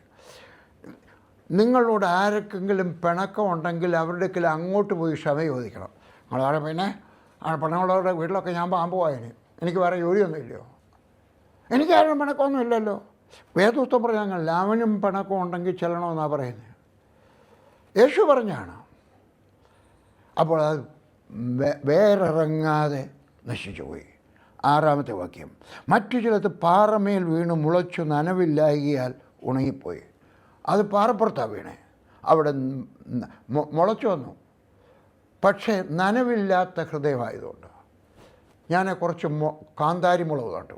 വടക്കേ ഇന്ത്യയിൽ കാന്താരി മുളകില്ല. നാട്ടിൽ നിന്ന് കൊണ്ടുവന്ന മുളക് കൊണ്ട് ചെടിച്ചട്ടിക്കകത്ത് നട്ടിരിക്കുക. ഞാൻ ഫ്ലാറ്റിൽ താമസിക്കുന്നുണ്ട്, ഞങ്ങൾക്ക് കൃഷിഭൂമിയൊന്നുമില്ല. അവിടെ ഞാൻ നട്ടു. എല്ലാ ദിവസവും വൈകുന്നേരം ഞാനത് നനയ്ക്കും. എന്താ കാര്യം? എങ്കിലും അത് കിളിച്ചു വരത്തുള്ളൂ. ഇവിടെ നനവില്ല, പാറപ്പുറത്ത് നനവില്ലായിരുന്നു. ചൂട് കൊണ്ടെല്ലാം ഉണങ്ങിപ്പോകും. നനവില്ലാത്ത ഹൃദയം, സൂര്യൻ്റെ ചൂട്. അല്ലേ, പെർസിക്യൂഷൻ വരുന്ന സമയത്ത് ചിലർ സൂക്ഷിച്ചിട്ടേക്ക് വരും. പെർസിക്യൂഷൻ വരുമ്പോഴത്തേക്ക് ഓടും. അവരുടെ അമ്മയപ്പനും പറയും, മോനിക്ക് പോരടാ, എടാ അടി കൊള്ളടാ, ചാവണ്ടടാ. നമ്മൾ തിരിച്ചാണ് പറയേണ്ടിയ, മോനെ ഞങ്ങൾ പ്രാർത്ഥിക്കാം കേട്ടോ, പിടിച്ചു നിൽക്കണം, ദൈവത്തിൻ്റെ കൃപ. സ്ഥലം മാറിയാലും ചിലപ്പോൾ ഒരു ഗ്രാമം വിട്ട് പോകേണ്ടി വരും. പക്ഷേ എന്നാലും ബാറ്റിൽ ഫീൽഡ് വിട്ട് വെച്ച് പോകാനൊരു പട്ടാളക്കാരന് അവകാശമില്ല, മേളിൽ നിന്ന് ഓർഡർ കിട്ടുന്നത് വരെ. ഒരിക്കൽ കാശ്മീരിൽ ഒരു സുവിശേഷ വേലക്കാർക്കുള്ള ക്ലാസ് എടുക്കുകയായിരുന്നു. IPC-കാരുടെയാണ്. ഞാനില്ലായിരുന്നു, എൻ്റെ പാസ്റ്റർ പോയിട്ടുണ്ടായിരുന്നു. അദ്ദേഹം എനിക്ക് പറഞ്ഞു തന്നെ ഒരു ഉപദേശം, നല്ല ഉപദേശം. അന്ന് പ്രസംഗിക്കാൻ വന്നത് പാസ്റ്റർ PM ഫിലിപ്പായിരുന്നു, കോട്ടയത്തുള്ള. അദ്ദേഹം ക്ലാസ് എടുക്കുമ്പോഴിങ്ങനെ പറഞ്ഞു, ഒരു ചെറുപ്പക്കാരൻ മിഷൻ ഫീൽഡിലേക്ക് പോയി. അദ്ദേഹം കുറച്ച് ദിവസം കഴിഞ്ഞാൽ പറഞ്ഞു, ഇവിടെ വലിയ പ്രയാസമാണ്, ഞാനിവിടെ നിന്ന് തിരിച്ചു വരട്ടെ. അദ്ദേഹം പറഞ്ഞ മറുപടി, നിന്നെ ആരാ അയച്ചത്? ഞാനാണോ അയച്ചത്, യേശുവാണോ അയച്ചത്? യേശുവാണോ അയച്ചെങ്കിൽ യേശുവിൻ്റെയൊക്കെ പറഞ്ഞാട്ടെ. ഞാൻ കട്ടറായിച്ചെന്ന് സുവിശേഷ വേല ചെയ്യുമ്പോൾ ഒരു സന്യാസി എൻ്റെയൊക്കെ വന്നു അടിക്കാനായിട്ട്. വലിയ ആളാണ് കേട്ടോ, ഡോക്ടർ കരൺ സിംഗിൻ്റെയൊക്കെ ഗുരുവാണ്, ചെറുപ്പക്കാരനാണ്. മുണ്ടുമൊക്കെ ഇങ്ങനെ മുണ്ടൊക്കെ എടുത്തിട്ട് ഷർട്ടും ബനിയനും ഇടാത്ത മനുഷ്യനാണ്. വന്നു 5-6 പേരുമായിട്ട്. എൻ്റെയൊക്കെ പറഞ്ഞ് നോക്കി, അവിടുത്തെ ചെറുപ്പക്കാർ മോശമാണ്, നിന്നെ അടിച്ചാൽ നിൻ്റെ ചോര അവിടുന്ന് താഴോട്ട് ഒഴുകും കേട്ടോ, അതുകൊണ്ട് എളുപ്പം സ്ഥലം വിട്ടു പോകണം. നിന്നെ ആരാ അയച്ചത്? ഇന്ത്യക്കാരനാണോ വിദേശീയനാണോ? പോപ്പാണോ ബില്ലിഗ്രാമാണോ? അവർക്ക് 2 പേരെ അറിയത്തുള്ളൂ, പ്രൊട്ടസ്റ്റൻ്റുകാരുടെ ബില്ലിഗ്രാം, കത്തോലിക്കരുടെ പോപ്പും. ഞാൻ പറഞ്ഞു വിദേശീയനാണ്. ഞങ്ങൾക്കറിയാം അല്ലേലും. പട്ടാളത്തിന് ജോലി രാജിവെച്ച് വന്നിരിക്കുമല്ലോ, ആരാണ്ട് വിദേശത്തുമായിരുന്നുണ്ട്. ഏത് വിദേശീയനാണ്? എന്തുവായുടെ പേര്? ഞാൻ പറഞ്ഞു അദ്ദേഹത്തിൻ്റെ ഒരു യേശു എന്നാണ്, സ്വർഗത്തിലാണ് വസിക്കുന്നത്. അതൊക്കെ മനസ്സിലായി. ഞാൻ അയാളെ ഇരുത്തിക്കളഞ്ഞാണ്. എന്നൊക്കെ പറഞ്ഞു പോണേ ഇവിടുന്ന്. ഞാൻ പറഞ്ഞു യേശുവാണ് അയച്ചത്, യേശു പറയാതെ ഞാൻ പോകത്തില്ല. ഞാൻ പോയില്ല. ഞാൻ ഈ പറഞ്ഞതിൻ്റെ അർത്ഥം, നിങ്ങൾ നനവുള്ള ഭൂമിയിലായിരിക്കണം. പെർസിക്യൂഷൻ വരുമ്പോൾ ഇട്ടും വെച്ച് പോകരുത് കേട്ടോ. ഹല്ലേലൂയ. വേരിറങ്ങുന്നതായിരിക്കണം. നല്ലതുപോലെ വേരിറങ്ങിയിട്ടുണ്ടെങ്കിൽ നിനക്കിട്ടിട്ട് പോകേണ്ടി വരത്തില്ല. ഹല്ലേലൂയ. നനവില്ല എങ്കിൽ നിനക്കിട്ടിട്ട് പോകേണ്ടി വരും. നനവില്ല എങ്കിൽ നനവുള്ള പരിശുദ്ധാത്മാവിനകത്തായിരിക്കണം. അന്യഭാഷ പറഞ്ഞാൽ മാത്രം പോരാ, പരിശുദ്ധാത്മാവ് പ്രവർത്തിക്കണം. അന്യഭാഷ പരിശുദ്ധാത്മാവിൻ്റെ ഒരു പ്രകടനമാണ്. അതുകൊണ്ട് അന്യഭാഷ പറയുന്നവർക്കെല്ലാം പരിശുദ്ധാത്മാവിൻ്റെ നിറവുണ്ടെന്ന് പറയാനൊക്കത്തില്ല, ആരും പറയത്തില്ല.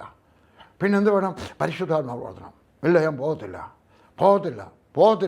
പോകത്തില്ല. ജീവിതത്തിൽ 2 പ്രാവശ്യം എനിക്ക് മിഷൻ ഫീൽഡ് വിട്ടുവെച്ച് പോകണമെന്ന് ആഗ്രഹം തോന്നി. കാശ്മീരിൽ നിന്ന് വിട്ടുവെച്ച് പോകുന്നു. 2 പ്രാവശ്യം കാശ്മീരിൽ നിന്നാണ് വിട്ടുവെച്ച് പോകേണ്ടി വന്നത്. ഒന്ന് പഞ്ചാബ് വെച്ചു. എൻ്റെ ഭാര്യയെ 5 സർദാർജിമാർ റേപ്പ് ചെയ്യാനായിട്ട് വന്നു. ഞാൻ പറഞ്ഞു, ലില്ലി നമുക്ക് ഇവിടെ വിട്ടുവെച്ച് പോവാം. എവിടെ പോകും? മദ്രാസിൽ പോകാം, ബോംബെ പോവാം. ലില്ലി ചോദിച്ചാൽ അവിടെ ഇത് സംഭവിക്കത്തില്ല. സംഭവിക്കും. എൻ്റെ ഭാര്യ എന്നെ ബലപ്പെടുത്തി.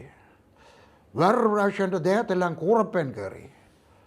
അന്നേരം ഞാൻ പറഞ്ഞു, നമുക്ക് വൃത്തികെട്ടതല്ലേ കൂറപ്പേൻ. ലില്ലി പറഞ്ഞു, വേണ്ട, ഈ പാവപ്പെട്ടവർക്ക് പിന്നെ വേറെ ആരുണ്ട്? നമ്മൾ 18 പേരെ സ്നാനപ്പെടുത്തിയില്ലയോ? അവർക്കിനി ആരുണ്ട്? വേറെ ആരുമില്ല. ഞാനീ പറയുന്നു, പരിശുദ്ധാത്മാവ്, പരിശുദ്ധാത്മാവ്. എടുക്കട്ടെ ഒരു വാക്യം നിങ്ങൾക്കറിയാവുന്നതാണ്, ഞാനും പ്രസംഗിച്ചിട്ടുണ്ട്, നിങ്ങളും പ്രസംഗിച്ച് കാണും. ഇതാ യോബിൻ്റെ പുസ്തകം 14-ാം അധ്യായം അതിൻ്റെ 7 മുതൽ 9 വരെ. ഒരു വൃക്ഷമായിരുന്നാൽ പ്രത്യാശയുണ്ട്, അതിനെ വെട്ടിയാൽ പിന്നെയും പൊട്ടിക്കിളിർക്കും, അത് ഇളം കൊമ്പുകൾ വിടാതെ ഇരിക്കുകയില്ല. അതിൻ്റെ വേര് നിലത്ത് പഴകിയാലും അതിൻ്റെ കുറ്റി മണ്ണിൽ കെട്ടുപോയാലും വെള്ളത്തിൻ്റെ ഗന്ധം കൊണ്ട് അത് കിളിർക്കും, ഒരു തൈ പോലെ തളർവിടും. വെള്ളത്തിൻ്റെ ഗന്ധം വന്നാൽ മതി. പരിശുദ്ധാത്മാവിൻ്റെ ഗന്ധം വന്നു കഴിഞ്ഞാൽ ഹല്ലേലൂയ. അന്യഭാഷ പറഞ്ഞാൽ മാത്രം പോരാ, പരിശുദ്ധാത്മാവിൻ്റെ ഗന്ധം വരണം. അങ്ങനെയാണെങ്കിൽ നിനക്ക് വിശ്വാസത്തിനകത്ത് ഉറച്ചു നിൽക്കുവാൻ കഴിയും. പിന്നെ ഖർപ്പാപ്പസിലേക്ക് വിളിച്ചാൽ പോകത്തില്ല, ഏതെല്ലാം പ്രശ്നം വന്നാലും പോകത്തില്ല, വിശ്വാസം വിട്ടുമിച്ച് പോകത്തില്ല, ദശാംശം കൊടുക്കുന്ന നിർത്തത്തില്ല, ആരാധനയ്ക്ക് പോകുന്നു നിർത്തത്തില്ല, വേദപുസ്തകം വായിക്കുന്നു നിർത്തത്തില്ല, കുടുംബ പ്രാർത്ഥന നിർത്തത്തില്ല. ഹല്ലേലൂയ. പ്രാർത്ഥനയ്ക്ക് മറുപടി കിട്ടിയെന്നും വരാം, പട്ടുപോയെന്ന് വരാം. അങ്ങനെ പറയുന്നത്, പട്ടുപോയെന്ന് വരാം. പക്ഷേ വെള്ളത്തിന് ഗന്ധം വരുന്ന സമയത്ത് അത് വീണ്ടും തളർവിടും എന്ന് പറഞ്ഞാൽ നല്ല ഒരു യുവ തൈ പോലെ അത് വളരുമെന്നാണ് അതിൻ്റെ അർത്ഥം. ഹല്ലേലൂയ.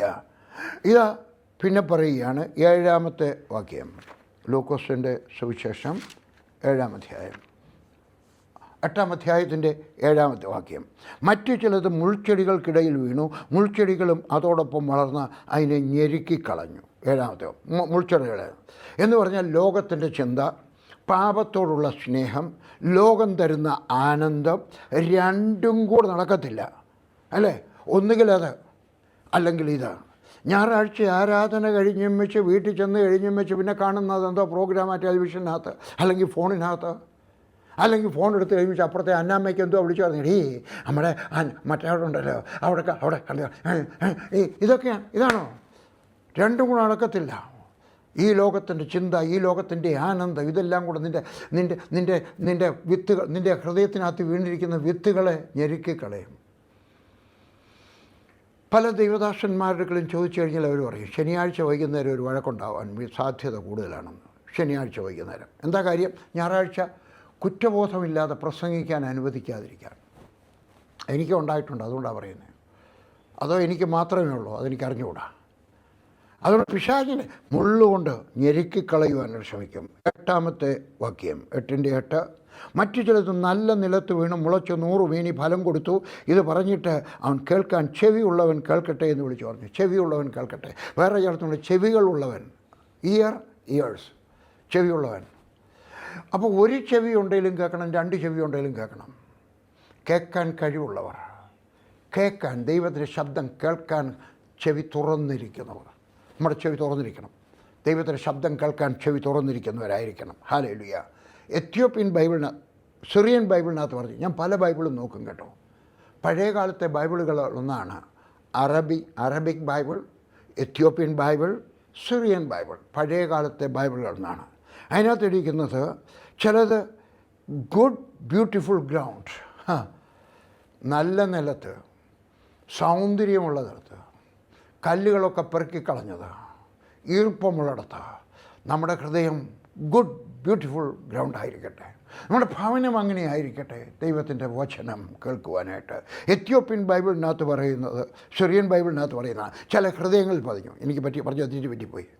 എത്യോപ്യൻ ബൈബിളിനകത്ത് പറഞ്ഞ് സിറിയൻ ബൈബിളിനകത്ത് പറഞ്ഞിരിക്കുന്നത് ചില മറ്റു ചില ഹൃദയങ്ങളിൽ വീണു, ഭൂമിയിൽ നിന്നാണ് അല്ലേ. പക്ഷേ ഇവിടെ പറഞ്ഞിരിക്കുന്നത്, എത്യോപ്യൻ ബൈബിളിനകത്ത് പറഞ്ഞിരിക്കുന്നത് ഗുഡ് ബ്യൂട്ടിഫുൾ. ഏതായാലും ഹൃദയത്തിലായി, നമ്മുടെ ഹൃദയത്തിൽ പതിയട്ടെ, നല്ല മണ്ണായിരിക്കട്ടെ, കല്ലുകൾ പെറുക്കിക്കളഞ്ഞതായിരിക്കട്ടെ. നമ്മളങ്ങനെയല്ലേ റബ്ബറൊക്കെ നടുന്നത്, അങ്ങനെയല്ലേ ചില നല്ല വിത്തുകളൊക്കെ നയിക്കുന്നത്.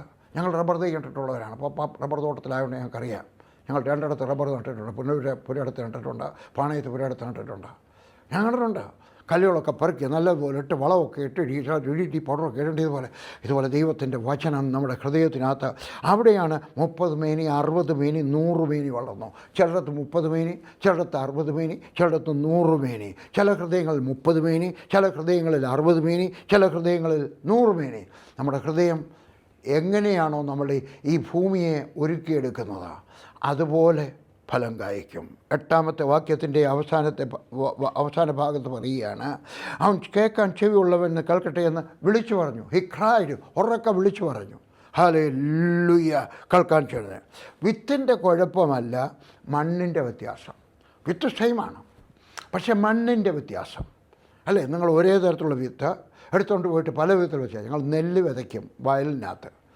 ചിലരൊക്കെ കരയിലും വിതച്ചിട്ടുണ്ട്, വലുതായിട്ടൊന്നും ഉണ്ടാകത്തില്ല. അവർക്ക് നിലമില്ലാഞ്ഞിട്ടാണ്, നിലം വെറുതെ കിടക്കുന്നതുകൊണ്ടാണ്. അപ്പം നിലത്തിനകത്തും വ്യത്യാസമുണ്ട്.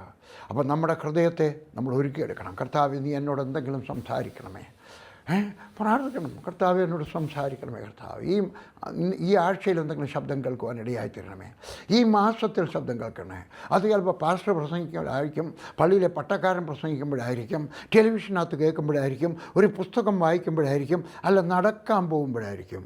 ഞാൻ ഇന്നലെ വൈകുന്നേരം ഇരുന്നിട്ട് ഒരു മെസ്സേജ് കേൾക്കുകയായിരുന്നു. ഇച്ചിരി ധൃതിയുള്ള ദിവസമായിരുന്നു. ഓഫീസിൽ വന്നു, മെസ്സേജ് റെക്കോർഡ് ചെയ്തു, കുറച്ച് എഴുത്തുകളൊക്കെ എഴുതി. അത് കഴിഞ്ഞുമ്പോൾ എനിക്ക്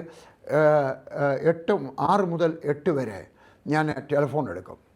ആളുകൾ പ്രാർത്ഥിക്കാൻ വിളിക്കുന്നവരുടെയൊക്കെ വേണ്ടി പ്രാർത്ഥിക്കും. അത് കഴിയുമ്പോൾ 9 മണിക്കാണ് എനിക്ക് സൂം മീറ്റിംഗ്. ഞാനൊരു ചെറിയ സന്ദേശം കേൾക്കുക, നെഞ്ചത്തടിച്ചുകൊണ്ട് പ്രാർത്ഥിച്ചു, കർത്താവേ സ്പീക്ക് ടു മീ, എന്നോട് സംസാരിച്ചാട്ട് നമ്മൾ ഏൽപ്പിച്ചു കൊടുക്കണം. എങ്കിൽ മാത്രമേ ദൈവം ഒരുക്കിയെടുക്കുന്നതാണ്. വിത്തിൻ്റെ കുഴപ്പമല്ല, മണ്ണിൻ്റെ വ്യത്യാസം. ഹോശേയയുടെ പുസ്തകം 10:12, നീതിയിൽ വിതപ്പീൻ, ദയക്കൊത്തവണ്ണം കൊയ്യുവീൻ, നിങ്ങളുടെ തരിശു നിലം ഒഴുവീൻ. ഹല്ലേലൂയ. യഹോവ വന്ന് നിങ്ങളുടെ മേൽ നീതി വർഷിപ്പിക്കേണ്ടതിന് അവനെ അന്വേഷിപ്പാനുള്ള കാലം ഇതാകുന്നു. ഹല്ലേലൂയ. 11-ാമത്തെ വാക്യം, കട്ട ഉടയ്ക്കണം. അങ്ങനെയാണ് നമ്മൾ നില ഒരുക്കിയെടുക്കുന്നത് അല്ലേ. ഹൃദയം ഒരുക്കിയെടുക്കണം. വിത്ത് ദൈവവചനമാണ്. 10-ാമത്തെ വാക്യം ദൈവവചനമാണ്. Hallelujah, hallelujah. അവിടെ നിങ്ങൾ ശ്രദ്ധിച്ചോ, വിത്ത് വിതയ്ക്കുന്നവൻ പോയി, കുറച്ച് വഴിയരികെ വീണു, കുറച്ച് പാറപ്പുറത്ത് വീണു, കുറച്ച് മുള്ളിനിടയ്ക്ക് വീണു, പിന്നെയോ കുറച്ച് മാത്രം നല്ല സ്ഥലത്ത് വീണു. 4-1 മാത്രമേ ഫലം കൊടുത്തുള്ളൂ. 4-3 വെറുതെ വേസ്റ്റായിപ്പോയി. ദൈവത്തിൻ്റെ വിത്ത് വേസ്റ്റാകാൻ പാടില്ല. അപ്പച്ചൻ്റെ ഹൃദയത്തിൽ, അമ്മച്ചിയുടെ ഹൃദയത്തിൽ, മകൻ്റെ ഹൃദയത്തിൽ, മരുമകളുടെ ഹൃദയത്തിൽ, കൊച്ചുമക്കളുടെ ഹൃദയത്തിൽ, എല്ലായിടത്തും വേസ്റ്റായി പോകരുത്. ചോദിക്കുകയാണ്, നിങ്ങളുടെ ഹൃദയത്തിനകത്ത് ദൈവം വാരി എറിഞ്ഞെന്ന, ഫ്രീ ആയിട്ട് വാരി എറിഞ്ഞെന്ന വിത്ത് നഷ്ടപ്പെടുകയാണോ? പക്ഷേ ഇവിടെ എന്തുകൊണ്ടാണ് നഷ്ടപ്പെടുന്നത്? 4-1 മാത്രമേ ഫലം വന്നുള്ളൂ. അതും പല അളവിലാണ് അല്ലേ. 30, 60, 30. എന്താ കാര്യം? ഇവിടെയൊക്കെ പല സഭകളിലും കലഹമാണ്, പല വീട്ടിലും കലഹമാണ്. ഒന്നിച്ചിരുന്ന് പ്രാർത്ഥിക്കാത്ത ഭാര്യയും ഭർത്താവും, പാസ്റ്റർമാർ. 2 മുറികൾ കിടന്നുറങ്ങുന്ന ഭാര്യയും ഭർത്താവും. രോഗം കൊണ്ടോ വേറെ ഏതെങ്കിലും കാര്യം കൊണ്ടാണെങ്കിൽ എനിക്ക് മനസ്സിലാവും. അതല്ല, പിണങ്ങിയിരിക്കുക, 2 ആഴ്ചയിൽ ഒരിക്കലേ ഒന്നിച്ച് കിടക്കത്തുള്ളൂ. അത് പിന്നെയും കഴിയുമ്പോൾ ഒരു കലഹം ഉണ്ടായി കഴിയുമ്പോൾ വേറെ മാറി കിടക്കും. ഇല്ലേ? ഇല്ല. നിങ്ങൾ പറവകൾ തിന്നുകളയാതിരിക്കട്ടെ, മുള്ളു ഞെരുക്കി കളയാതിരിക്കട്ടെ, നിങ്ങൾ വിതയ്ക്കുന്നത് ശത്രു തിന്നാതെ ഇരിക്കട്ടെ. നമുക്ക് തിരികെ പോകാം, ന്യായാധിപന്മാരുടെ പുസ്തകത്തിലേക്ക് മടങ്ങിപ്പോകാം. ഹല്ലേലൂയ. നിങ്ങൾക്ക് എൻ്റെ പ്രസംഗം ഇഷ്ടപ്പെടുന്നോ? എനിക്കിഷ്ടപ്പെടുന്നു, അതുകൊണ്ട് പ്രസംഗിക്കുകയാണ്. ഹല്ലേലൂയ. 6-ാമത്തെ അധ്യായം അതിൻ്റെ 7 മുതൽ 10 വരെയുള്ള വാക്യങ്ങൾ. ഇസ്രായേൽ മക്കൾ മിദ്യാനുടെ നിമിത്തം യഹോവയോട് നിലവിളിച്ചപ്പോൾ യഹോവ ഒരു പ്രവാചകനെ ഇസ്രായേൽ മക്കളുടെ അടുക്കൽ അയച്ചു. അവൻ അവരോട് പറഞ്ഞത്, ഇസ്രായേലിൻ്റെ ദൈവമായ യഹോവ ഇപ്രകാരം അരുളി ചെയ്യുന്നു, ഞാൻ നിങ്ങളെ മിസ്രയിൽ നിന്ന് പുറപ്പെടുവിച്ച് അടിമ വീട്ടിൽ നിന്ന് നിങ്ങളെ കൊണ്ടുവന്നു. 9-ാമത്തെ വാക്യം, മിസ്രൈമിന്റെ കയ്യിൽ നിന്ന് നിങ്ങളെ പീഡിപ്പിച്ച എല്ലാവരുടെയും കയ്യിൽ നിന്ന് ഞാൻ നിങ്ങളെ വിടുവിച്ച് അവരെ നിങ്ങളുടെ മുമ്പിൽ നിന്ന് നീക്കിക്കളഞ്ഞു. അവരുടെ ദേശം നിങ്ങൾക്ക് തന്നു. യഹോവയായ ഞാൻ നിങ്ങളോട് നിങ്ങളുടെ ദൈവം ആകുന്നു എന്നും നിങ്ങൾ പാർക്കുന്ന ദേശത്തുള്ള അമോര്യരുടെ ദേവന്മാരെ ഭജിക്കരുത് എന്നും ഞാൻ നിങ്ങളോട് കൽപ്പിച്ചു. നിങ്ങളോ എൻ്റെ വാക്ക് കേട്ടില്ല. വേറൊരു ഭാഷ വേറൊരിടത്ത് പറഞ്ഞിട്ടുണ്ട്, ദൈവം ഒരു മുന്തിരിത്തോട്ടം നട്ടു, അതിന് ചുറ്റും അയ്യോ ഞാൻ എന്തോ ചെയ്യാതെ ഇരുന്നു. ഞങ്ങളുടെ സംഘടനയിൽ ഒരിക്കൽ ലീഡേഴ്സ് മീറ്റിംഗ് നടക്കുമ്പോൾ അന്നത്തെ ഞങ്ങളുടെ ലീഡറായിരുന്ന ഈപ്പച്ചൻ എഴുന്നേറ്റ് ആ വാക്യം വായിച്ചു. പറഞ്ഞു, ഇന്ത്യൻ ഇവാഞ്ചലിക്കൽ ടീമിൻ്റെ ദൈവം എന്തുവാ ചെയ്യാതെ ഇരുന്നത്? കട്ടറായിട്ടിറങ്ങി ഒരു കൊച്ചു വേല വടക്കേ ഇന്ത്യ മുഴുവൻ പടർന്നു. എല്ലാവർക്കും വാഹനങ്ങളൊക്കെ ആയി, സൈക്കിളുകളായി, പലർക്കും ബിൽഡിങ്ങുകളായി. ഇതിൽ കൂടുതൽ ദൈവം എന്തോ ചെയ്യണം? ഞാൻ നിങ്ങൾക്ക് ചോദിക്കുകയാണ്, നിങ്ങൾക്ക് ദൈവം ഇതിൽ കൂടുതൽ എന്തോ ചെയ്യണം? ദൈവം നിങ്ങളെ അനുഗ്രഹിച്ചില്ലയോ?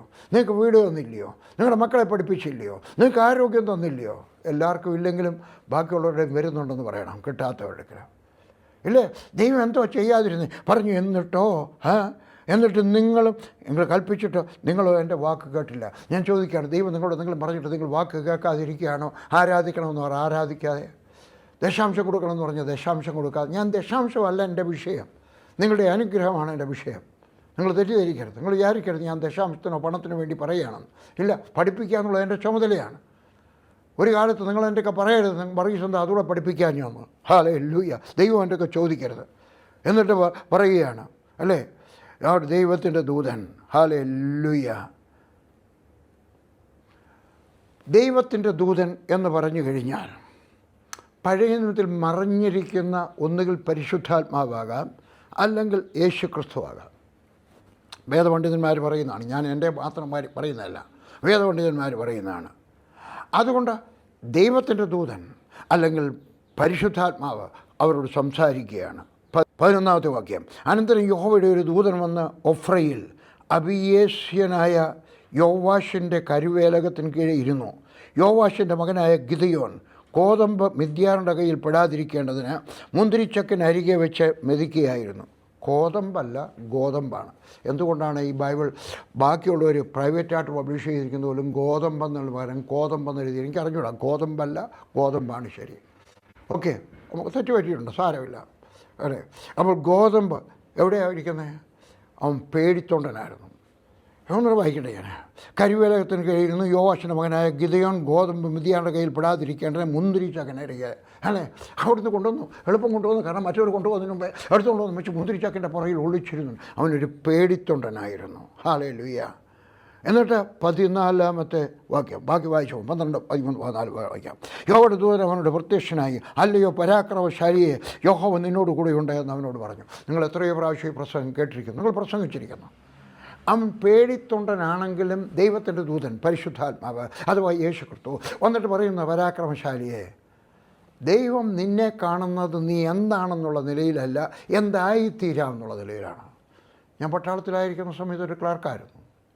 ചില കഴിവൊക്കെ ഉണ്ടായിരുന്നു, ഇല്ലെന്ന് ഞാൻ പറയുന്നില്ല. അതുകൊണ്ടാണ് ഞാൻ ക്യാൻറ്റീൻ മാനേജറായിരുന്നത്, അതുകൊണ്ടാണ് ഞാൻ കമാൻഡിങ് ഓഫീസറുടെ PA ആയിരുന്നത്. അതുകൊണ്ട് കഴിവുകൊണ്ടാണ്.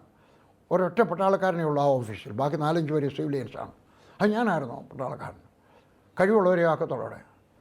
എനിക്കെങ്കിലും ഇന്ന് കാണുന്ന കഴിവോ ഇതിൻ്റെ പകുതി കഴിവോ ഇതിൻ്റെ 4-1 10 കഴിവ് പോലും ഇല്ലായിരുന്നു.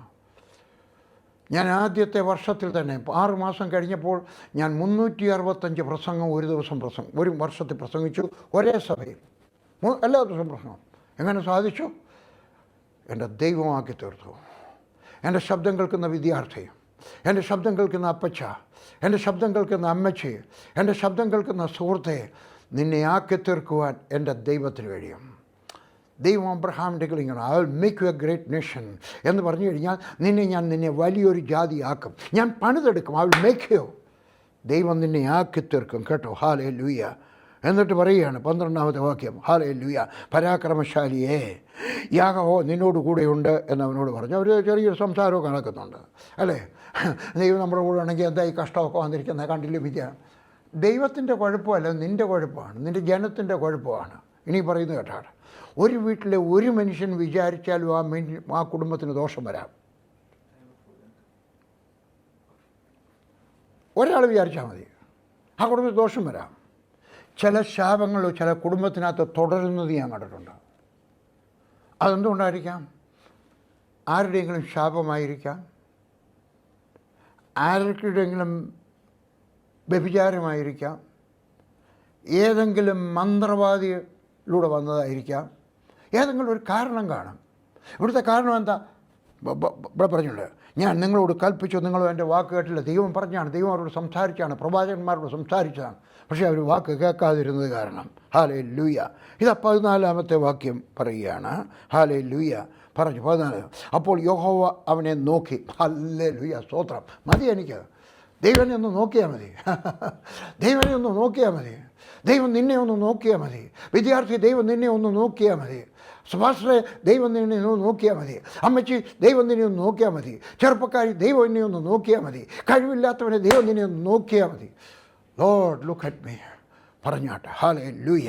നോക്കി, നിൻ്റെ ഈ ബലത്തോടെ പോക, നീ ഇസ്രായേലിനെ മിദ്യാന്റെ കയ്യിൽ നിന്ന് രക്ഷിക്കും, ഞാനല്ലയോ നിന്നെ അയക്കുന്നു എന്ന് പറഞ്ഞു. 2-3 കാര്യങ്ങൾ. ദൈവം നോക്കി.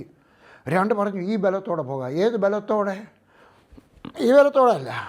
ദൈവം നിനക്ക് തരുന്ന കമ്മീഷൻ, ദൈവം നിനക്ക് തരുന്ന നിയോഗം. നിയോഗം എന്ന് പറഞ്ഞാൽ എല്ലാവർക്കും മനസ്സിലാകുമോ? കമ്മീഷൻ എന്ന് പറഞ്ഞാൽ എന്തെങ്കിലും സാധനം വാങ്ങിച്ചതിൻ്റെ കമ്മീഷനല്ല പറഞ്ഞത്. ദൈവം അയക്കുന്ന നിയോഗം, ഒരു കൽപ്പന, ഒരു അധികാരം, അങ്ങനെ പറയട്ടെ. അപ്പോൾ കുറച്ചുകൂടെ സരളമാണ്. നിയോഗം എന്നുള്ളതിൻ്റെ വാക്ക് അങ്ങനെ ചെയ്യുന്ന അധികാരമാണ്. പോയാട്ടെ. ഞാൻ മിലിറ്ററിയിലായിരിക്കുന്ന സമയത്ത് എന്നെ പലപ്പോഴും സാധനങ്ങളൊക്കെ കളക്ട് ചെയ്യാനായിട്ട് അയച്ചിട്ടുണ്ട്.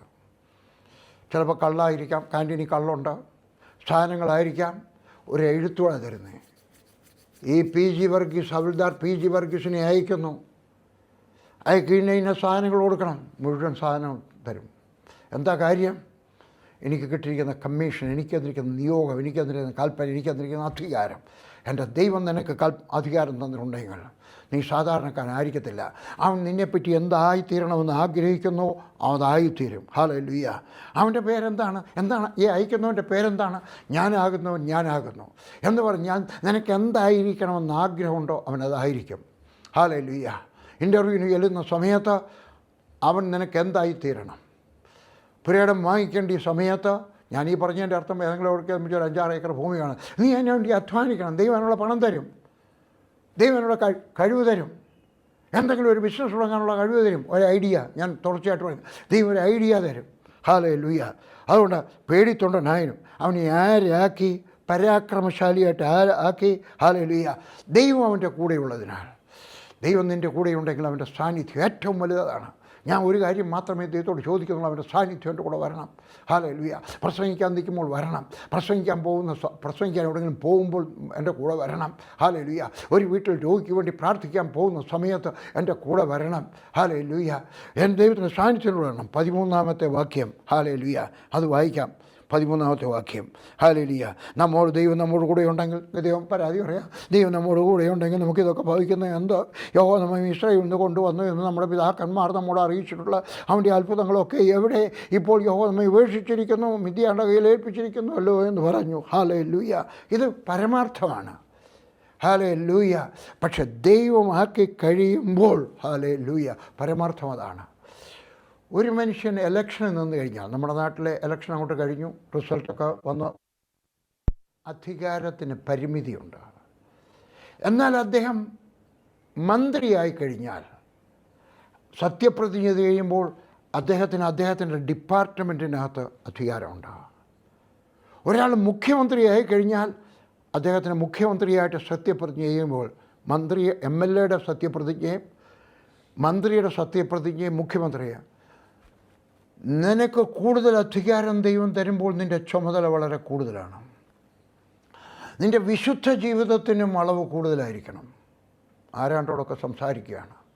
ബാക്കിയുള്ളവർക്കൊക്കെ അതൊക്കെ ചെയ്യാം, നിനക്കത് ചെയ്യാൻ പാടില്ല. ഒരു മനുഷ്യൻ, എനിക്കറിയാം ആരാണെന്ന്, ക്രിസ്തുദാസ്. എവിടെയാണ്? തിരുവനന്തപുരത്തിനപ്പുറത്ത് സ്ഥലം. ഞാൻ അദ്ദേഹത്തിൻ്റെ വീട്ടിൽ പോയി താമസിക്കണം, മെസ്സിയ സദൻ. അദ്ദേഹം പറഞ്ഞു, അദ്ദേഹത്തിൻ്റെ വീട്ടിനകത്ത് മേളിൽ പൈപ്പുണ്ടായിരുന്നു, ടാങ്ക് ഉണ്ടായിരുന്നു. അപ്പോൾ ഒരിക്കൽ അയലത്തുകാർ വെള്ളത്തിന് വന്നു. അദ്ദേഹം പറഞ്ഞു, വെള്ളം തരാനൊക്കത്തില്ല, കാരണം അതിനകത്ത് ഒരു ടാങ്ക് വെള്ളമേ ഉള്ളൂ, ഇത് നിങ്ങൾക്ക് തന്നു കഴിഞ്ഞാൽ ഞങ്ങളുടെ വീട്ടിൽ കാണത്തില്ല. അവരങ്ങ് പോയി. നേരം വെളുത്ത് വന്നു കഴിഞ്ഞപ്പം ടാങ്കിനകത്ത് വെള്ളമില്ല, കാരണം എങ്ങനെയോ ടാങ്കിനകത്ത് കിടന്ന വെള്ളം മുഴുവൻ പോയി. അദ്ദേഹം ഒന്ന് പ്രാർത്ഥിക്കും. ദൈവം പറഞ്ഞു, മറ്റുള്ളവർക്കത് പറയാം, നിനക്കത് പറയാൻ പാടില്ല, നീ വെള്ളം കൊടുക്കേണ്ടിയായിരുന്നു. അദ്ദേഹം പറഞ്ഞു, ദൈവത്തോട് ക്ഷമ ചോദിച്ചു. അദ്ദേഹത്തിൻ്റെ ടാങ്ക് ആരും റിപ്പയർ ചെയ്യാതെ റിപ്പയറായി. എങ്ങനെയാണ് സംഭവിച്ചതെന്ന് അറിയാൻ വയ്യ. മനസ്സിലായോ? ബാക്കിയുള്ളവർക്ക് ചെയ്യാം, നിനക്കത് ചെയ്യാൻ പാടില്ല. അതുകൊണ്ട് MLAക്ക് ചെയ്യുന്നതല്ല മന്ത്രിക്ക് ചെയ്യാൻ കഴിയുന്നത്, മന്ത്രിക്ക് ചെയ്യുന്നതല്ല മുഖ്യമന്ത്രി. നിൻ്റെ വിശുദ്ധ ജീവിതം വർദ്ധിച്ച് വരട്ടെ. പാർലമെൻറ്റ് മെമ്പർ, ഇന്ത്യൻ പ്രസിഡൻറ്റിനോ മുഴുവൻ ഇന്ത്യയുടെ മുഴുവൻ അധികാരം അവരുടെയിലാണ്, ആ വ്യക്തിയുടെയിലാണ്. അതാരാൻ നിങ്ങൾക്കറിയാം? ഇന്ത്യ ഗവൺമെൻറ്റിനെ ഡിസ്മിസ് ചെയ്യാനുള്ള അധികാരം പ്രസിഡൻറ്റിനുണ്ട്. ആർമി, എയർഫോഴ്സ്, നേവി അവരുടെ കമാൻഡർമാരെ വിളിച്ച് ഡിസിപ്ലിൻ നിർത്താനുള്ള അധികാരം അവർക്കുണ്ട്. എവിടെ നിന്ന് കിട്ടിയതാ? ഒരു സത്യപ്രതിജ്ഞയോടെ. ഞാനും നീ ദൈവത്തോട് സത്യപ്രതിജ്ഞ ചെയ്യുമ്പം ദൈവത്തെ പാർട്ട്ണറായിട്ട് വിളിക്കുകയാണ്. ഹല്ലേലൂയ. ദൈവം ഒപ്പിട്ട് തരികയാണ് നിനക്ക് വേണ്ടി. ഹല്ലേലൂയ. അതുകൊണ്ട് നീ വിശുദ്ധ ജീവിതത്തിനകത്ത് നിൽക്കുവാൻ, ഞാൻ ഇന്ന് എഴുതിയ എഴുത്തിനകത്ത് 3 കാര്യങ്ങൾ പറഞ്ഞു. ഒന്ന് വിശ്വാസം, 2 വിശുദ്ധി, 3 ഭക്തി. ഇത് മൂന്നും നമ്മളിലുണ്ടായി വരട്ടെ. വിശ്വാസം, വിശുദ്ധി, ഭക്തി. 15-ാമത്തെ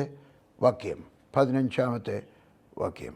അവൻ യഹോവയോട്, അയ്യോ കർത്താവേ, ഞാൻ ഇസ്രായേലിനെ എങ്ങനെ രക്ഷിക്കും? മനുഷ്യയിൽ എൻ്റെ കുലം എളിയതും എൻ്റെ കുടുംബത്തിൽ വെച്ച് ഞാൻ ചെറിയവനുമല്ലയോ എന്ന് പറഞ്ഞു.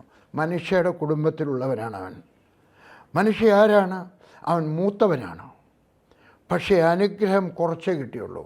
48-ാം അധ്യായത്തിൻ്റെ 14-ാമത്തെ വാക്യം. ഉൽപ്പത്തി 48:14. ഇസ്രായേൽ വലം കൈ നീട്ടി ഇളയവനായ എഫ്രൈമിൻ്റെ തലയിലും ഇടം കൈ മൂത്തവനായ മനശ്ശയുടെ തലയിലുമായി അങ്ങനെ അവൻ്റെ കൈകളെ പിണച്ചു വെച്ചു. മൂത്തവനാ, പക്ഷേ അനുഗ്രഹം ഇളയവനാണ് കിട്ടിയത്. ഇനിയും പറയുന്നത് കേട്ടാട്ട, 100 പ്രാവശ്യം കേട്ടാട്ട.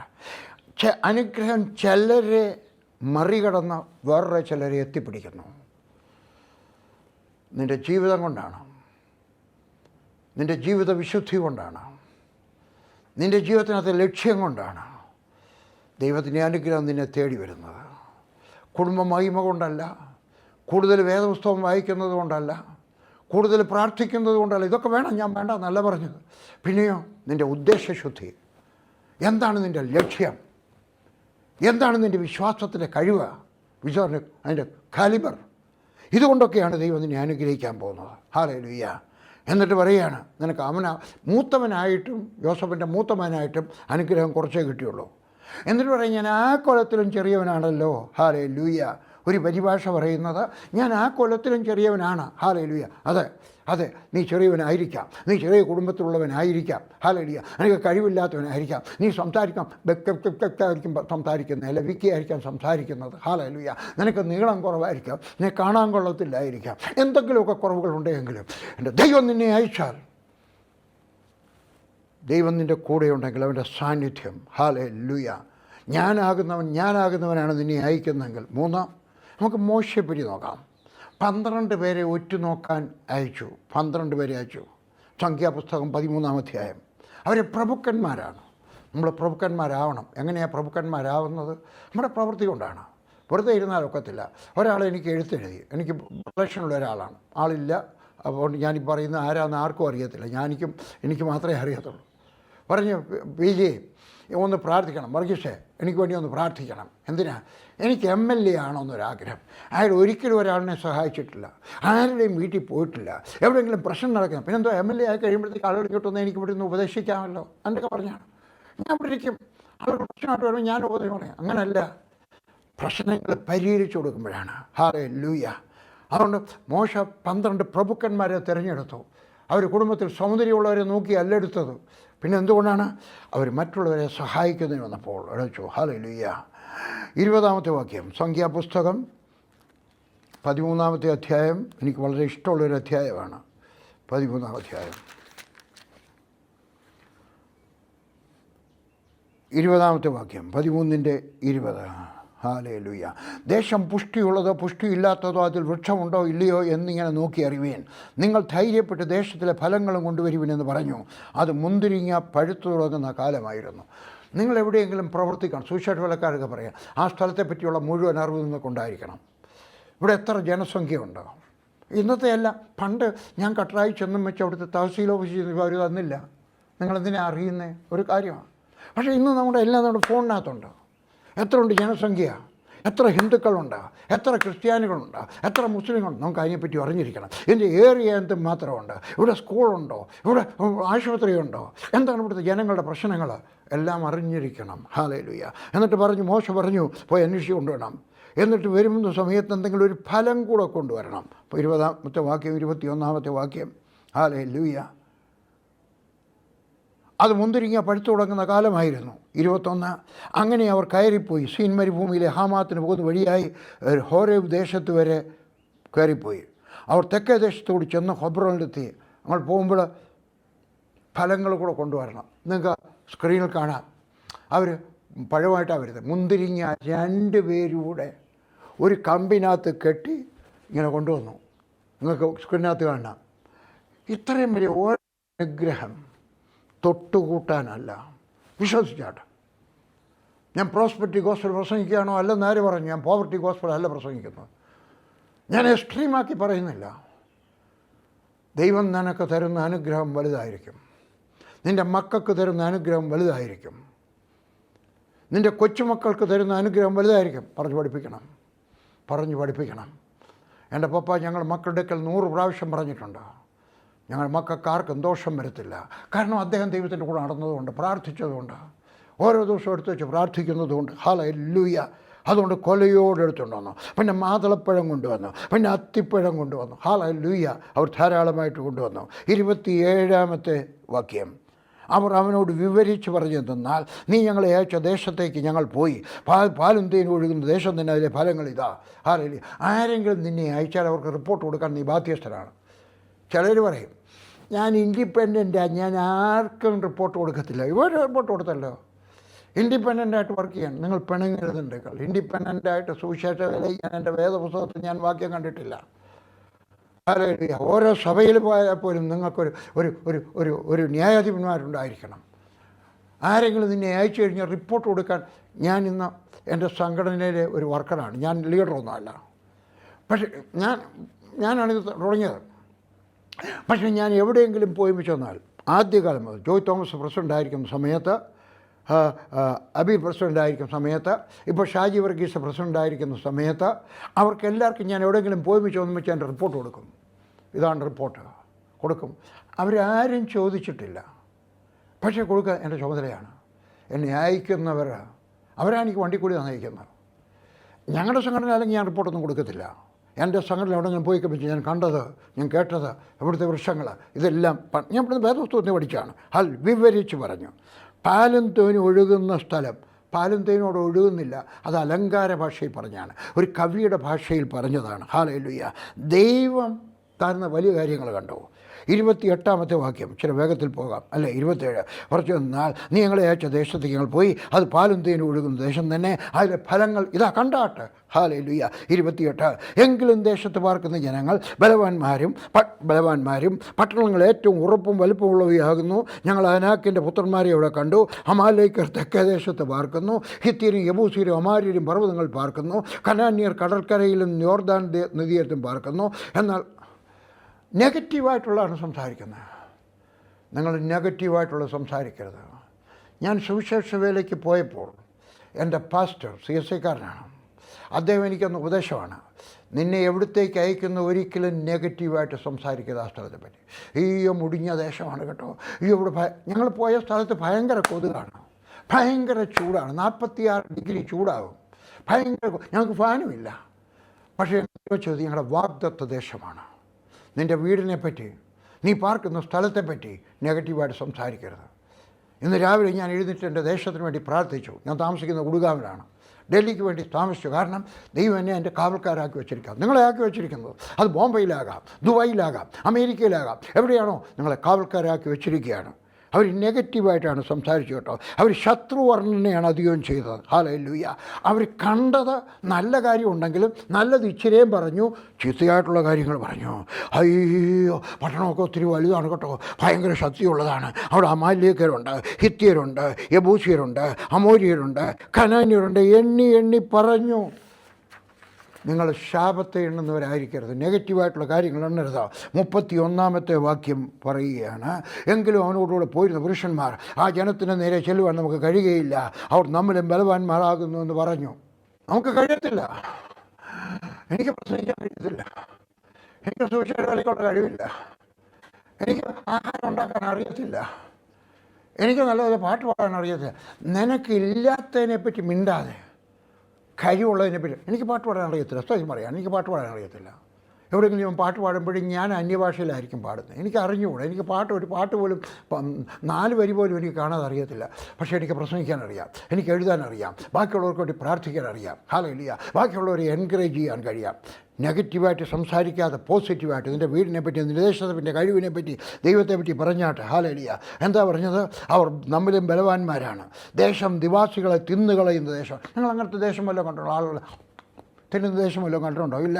ഹല്ലേലൂയ. ജനം അതികായകന്മാരാണ്. ഹല്ലേലൂയ. മല്ലന്മാരുണ്ട് അവിടെ. ഹല്ലേലൂയ. ഞങ്ങൾക്ക് തന്നെ, അത് എനിക്ക് ഇഷ്ടപ്പെട്ടു, നമുക്ക് പഠിക്കാനായിട്ട്. ഞങ്ങൾക്ക് തന്നെ ഞങ്ങൾ വെട്ടുകിളികളെ പോലെ. നിങ്ങൾക്ക് ഞങ്ങളെപ്പറ്റി എന്തോ തോന്നുന്നേ? ഞാൻ ചോദിക്കുകയാണ്, നിങ്ങളെന്നൊക്കെ ചോദിക്കുക എത്ര വയസ്സായി? ഞാൻ എന്താ പറയുന്നറിയാം, 49 അധികം 36. എത്രയായി? അത് നിങ്ങൾ പറഞ്ഞാട്ടെ. ഞാൻ രണ്ടും കൂടെ എണ്ണി ഞാൻ എൻ്റെ മനസ്സിനകത്ത് പറയത്തില്ല. എനിക്കറിയാം എനിക്ക് എത്ര വയസ്സായെന്ന്. എങ്കിലും എൻ്റെ കണക്ക് ഞാൻ ഉപയോഗിക്കാം. സദൃശ്യവാക്യം 23:7 അവൻ തൻ്റെ മനസ്സിൽ കണക്ക് കൂട്ടുന്നത് പോലെയാണ്. ഒരുത്തൻ നിൻ്റെ മനസ്സിനകത്ത് എന്തോ കണക്ക് കൂട്ടുന്നത്, ഞാൻ മുതുക്കായി, എന്നെ കാശൊരു കൊള്ളത്തില്ല, ഞാനൊരു മണ്ടനാണ്. നെഗറ്റീവ് സ്വാധീനം. ഇതാ ഞാനിപ്പോൾ എടുത്തോണ്ട് വന്നൊരു പ്രിൻ്റ് ഔട്ടാണ്. ഒരു പൂച്ച കണ്ണാടിയിലോട്ട് നോക്കുക. കാണാമോ ഇത്? ഒരു പൂച്ച കണ്ണാടിയിലോട്ട് നോക്കുകയാണ്. പൂച്ചയാണ്, പക്ഷെ കണ്ണാടിയിൽ കാണുന്നത് സിംഹമായിട്ടാണ്. നീ പൂച്ചയായിരിക്കാം, പക്ഷെ കണ്ണാടിയിൽ കാണുന്നത് സിംഹമായിട്ടായിരിക്കണം. എനിക്ക് കഴിവുണ്ടോ? എനിക്ക് ബുദ്ധിയുണ്ടോ? എനിക്ക് പരിജ്ഞാനമുണ്ടോ? എന്നെക്കൊണ്ട് സാധിക്കും. ഒരു സഭ സ്ഥാപിക്കാൻ സാധിക്കും. എനിക്ക് പഠിക്കുവാൻ കഴിയും. ഞാനൊരു എഞ്ചിനീയറായിത്തീരും, ഞാനൊരു ഡോക്ടറായിത്തീരും. എനിക്ക് അസാധാരണമായ കഴിവ് ദൈവം എനിക്ക് തരും. ഹല്ലേലൂയ. വിശ്വസിച്ചാട്ടെ. ഹല്ലേലൂയ. എന്നിട്ട് പറഞ്ഞു, ഞങ്ങൾക്ക് തന്നെ വെട്ടുകിളികളെ പോലെ തോന്നി. അവരുടെ കാഴ്ചയ്ക്ക് ഞങ്ങൾ അങ്ങനെ. അവരുടെ കാഴ്ച ഇങ്ങനെയായിരുന്നു. ഇവരെങ്ങനെ അറിഞ്ഞു? ആരെങ്കിലും പറഞ്ഞായിരുന്നു വെട്ടുകിളി എന്ന് വിളിച്ചോ? ഇല്ല. ഹല്ലേലൂയ. ആവശ്യമില്ലാത്ത കാര്യം ചിന്തിച്ചു കൊണ്ടുവരരുത്. ഹല്ലേലൂയ. ഹല്ലേലൂയ. അവർ ദൈവമില്ലാത്ത പടമാണ് കണ്ടത്. നീ നിന്നെ തന്നെ കാണുന്നത്, നിൻ്റെ സഭയെപ്പറ്റി കാണുന്നത്, നിൻ്റെ വീടിനെപ്പറ്റി കാണുന്നത്, നിൻ്റെ വാഹനത്തെപ്പറ്റി. വാഹനമൊന്നും ഇല്ലായിരിക്കാം, എങ്കിലും കാണേണ്ടത് അങ്ങനെയാണ്, അല്ലേ? നിനക്ക് വലിയ ഡിഗ്രി ഒന്നും ഇല്ലായിരിക്കും, എങ്കിലും കാണേണ്ടത് അങ്ങനെയാണ്. Doctor, PhD, engineer, manager, factory ഉടമസ്ഥൻ, നീ നിന്നെ തന്നെ കാണണം. ഹല്ലേലൂയ. എന്നാൽ 30-ാമത്തെ വാക്യം കേട്ടാട്ടെ. എന്നാൽ കാലേബ് മോശയുടെ മുമ്പാകെ ജനത്തെ ശാന്തരാക്കി, നാം വേഗം ചെന്നത് കൈവശമാക്കുക. ബാക്കിയുള്ള 10 പേര് നെഗറ്റീവായിട്ട് സംസാരിച്ചപ്പോൾ 2 പേര് പോസിറ്റീവായിട്ട് സംസാരിച്ചു. ഞാനും നീയും ദൈവത്തിന് വേണ്ടി പോസിറ്റീവായിട്ട് സംസാരിക്കുന്നവരായിരിക്കണം. ഞാൻ ഒരിക്കലും പറഞ്ഞിട്ടില്ല north India is A hard area. I never said it and I will never say it. ഞാൻ എപ്പോഴും ഇങ്ങനെ പറഞ്ഞു, കർത്താവ് കൂടെയുണ്ടെങ്കിൽ. ഏകദേശം ഒരു 30 വർഷത്തിന് മുമ്പ് ഞാൻ എഴുതി, എൻ്റെ ഇവിടെ ഇരിപ്പുണ്ട്, പ്രസിദ്ധീകരിച്ചു. ഞങ്ങളുടെ സോവനീറിനകത്ത് പ്രസിദ്ധീകരിച്ചു. There is no hard area in India. അസാധ്യം എന്ന് പറയുന്ന ഒരു വാക്യം ഞാൻ എൻ്റെ ഡിക്ഷണറിക്കകത്ത് വെട്ടിക്കളഞ്ഞു. കാരണം ദൈവം പറഞ്ഞു there is nothing impossible with God. അസാധ്യമായിട്ട് യാതൊന്നുമില്ല. പിന്നെ ഞാൻ എന്തിനാണ് ഡിക്ഷണറിയിൽ അങ്ങോട്ട് വാക്ക് വെച്ചിരിക്കുന്നത്? ഞാൻ നിങ്ങളുടെ പറഞ്ഞു എൻ്റെ അർത്ഥം നിങ്ങൾക്ക് മനസ്സിലായോ? 2 പേരും ജോഷുവയും കാലേബും പോസിറ്റീവായിട്ട് സംസാരിച്ചു. പക്ഷേ വേദപുസ്തകം പറയുന്നത് ജനങ്ങളുടെ ഹൃദയം എല്ലാം ഉരുകിപ്പോയെന്ന്. എപ്പോഴും ആളുകൾ നെഗറ്റീവായിട്ടുള്ള കാര്യങ്ങളാണ് കേൾക്കുന്നത്. ദുരുപദേശമാണെങ്കിലും എളുപ്പം അങ്ങ് പതിയും. കാർബൺ വെച്ച് എഴുതിയതുപോലാണ്. ഹല്ലേലൂയ. 2 പേര് പറഞ്ഞ് ആരും കേൾക്കുന്നില്ല. 10 പേര് പറഞ്ഞതാണ് നെഗറ്റീവായിട്ടുള്ള കാര്യങ്ങൾ. നിങ്ങൾ എന്ത് ചിന്തിക്കും? നെഗറ്റീവായിട്ടുള്ള കാര്യങ്ങൾ ചിന്തിക്കുമോ? പോസിറ്റീവായിട്ടുള്ള കാര്യങ്ങൾ ചിന്തിക്കുമോ? ഹല്ലേലൂയ. ഹല്ലേലൂയ. ഹല്ലേലൂയ. മോശയുടെ കൂടെ ജോഷുവ നിന്നു. കാലേബും ജോഷുവയും ഒന്നിച്ചു നിന്നു. ഞാനും നീയും ദൈവത്തോടൊപ്പം നിൽക്കണം. ദൈവം പറഞ്ഞത് വിശ്വസിക്കണം. ദൈവവേലക്കാർക്ക് സംസാരിക്കുക. ദൈവം നിങ്ങളെ എവിടെയെങ്കിലും അയച്ചിട്ടുണ്ടോ? ദൈവം നിങ്ങളുടെ കൂടെയുണ്ടെങ്കിൽ സാധ്യമാണ്, സഭ സ്ഥാപിതമാണ്. അത് കൊച്ചു സഭയായിരിക്കത്തില്ല, വലിയ സഭയായിരിക്കും. ചിലപ്പോൾ ചെറുതായിരിക്കും തുടങ്ങുന്നത്. പക്ഷേ പ്രവർത്തിച്ച് വരുമ്പോൾ, ദൈവത്തിൻ്റെ ആത്മാവിൻ്റെ പ്രവർത്തനം ഉണ്ടായി കഴിയുമ്പോൾ, നല്ല ഒരു അത്ഭുതം നടന്നു കഴിയുമ്പോൾ. ഞങ്ങളുടെ ഒരു ചെറുപ്പക്കാരൻ സുവിശേഷ വേലയ്ക്ക് പോയി, കല്യാണം കഴിക്കാത്ത ഒരു ചെറുപ്പക്കാരൻ. അവൻ ചെന്നു ഗ്രാമത്തിൽ നിന്ന് അവനെ അടിച്ച് വെളിയിൽ കളഞ്ഞു. എന്നാൽ ഒരു അമ്മച്ചി മരിച്ചു കഴിഞ്ഞു, അവനെ പ്രാർത്ഥിക്കാൻ വിളിച്ചു. അവൻ വന്ന് പ്രാർത്ഥിച്ചു. ആ അമ്മച്ചി എഴുന്നേറ്റു. 75% ആളുകൾ വിശ്വാസികളായി. ഇത് ഒന്നല്ല, ഇതുപോലെ എത്രയോ കഥകളുണ്ട്. പൈനിയർ വർക്ക് ചെയ്യുന്നവരൊക്കെ ചോദിച്ചു കഴിഞ്ഞാൽ ഇതുപോലെ കഥകൾ പറയാൻ അവർക്കുമുണ്ട്. ദൈവം നിൻ്റെ കൂടെയുണ്ട് എങ്കിൽ അസാധ്യം എന്നുള്ള വാക്ക് വെട്ടിക്കളയണം. ഇവിടെ സഭ സ്ഥാപിക്കപ്പെടും, വലിയ സഭയുണ്ടാകും, ധാരാളം പേര് സ്നാനപ്പെടും. ഹല്ലേലൂയ. 2 പേര് അക്കരെ എത്തി.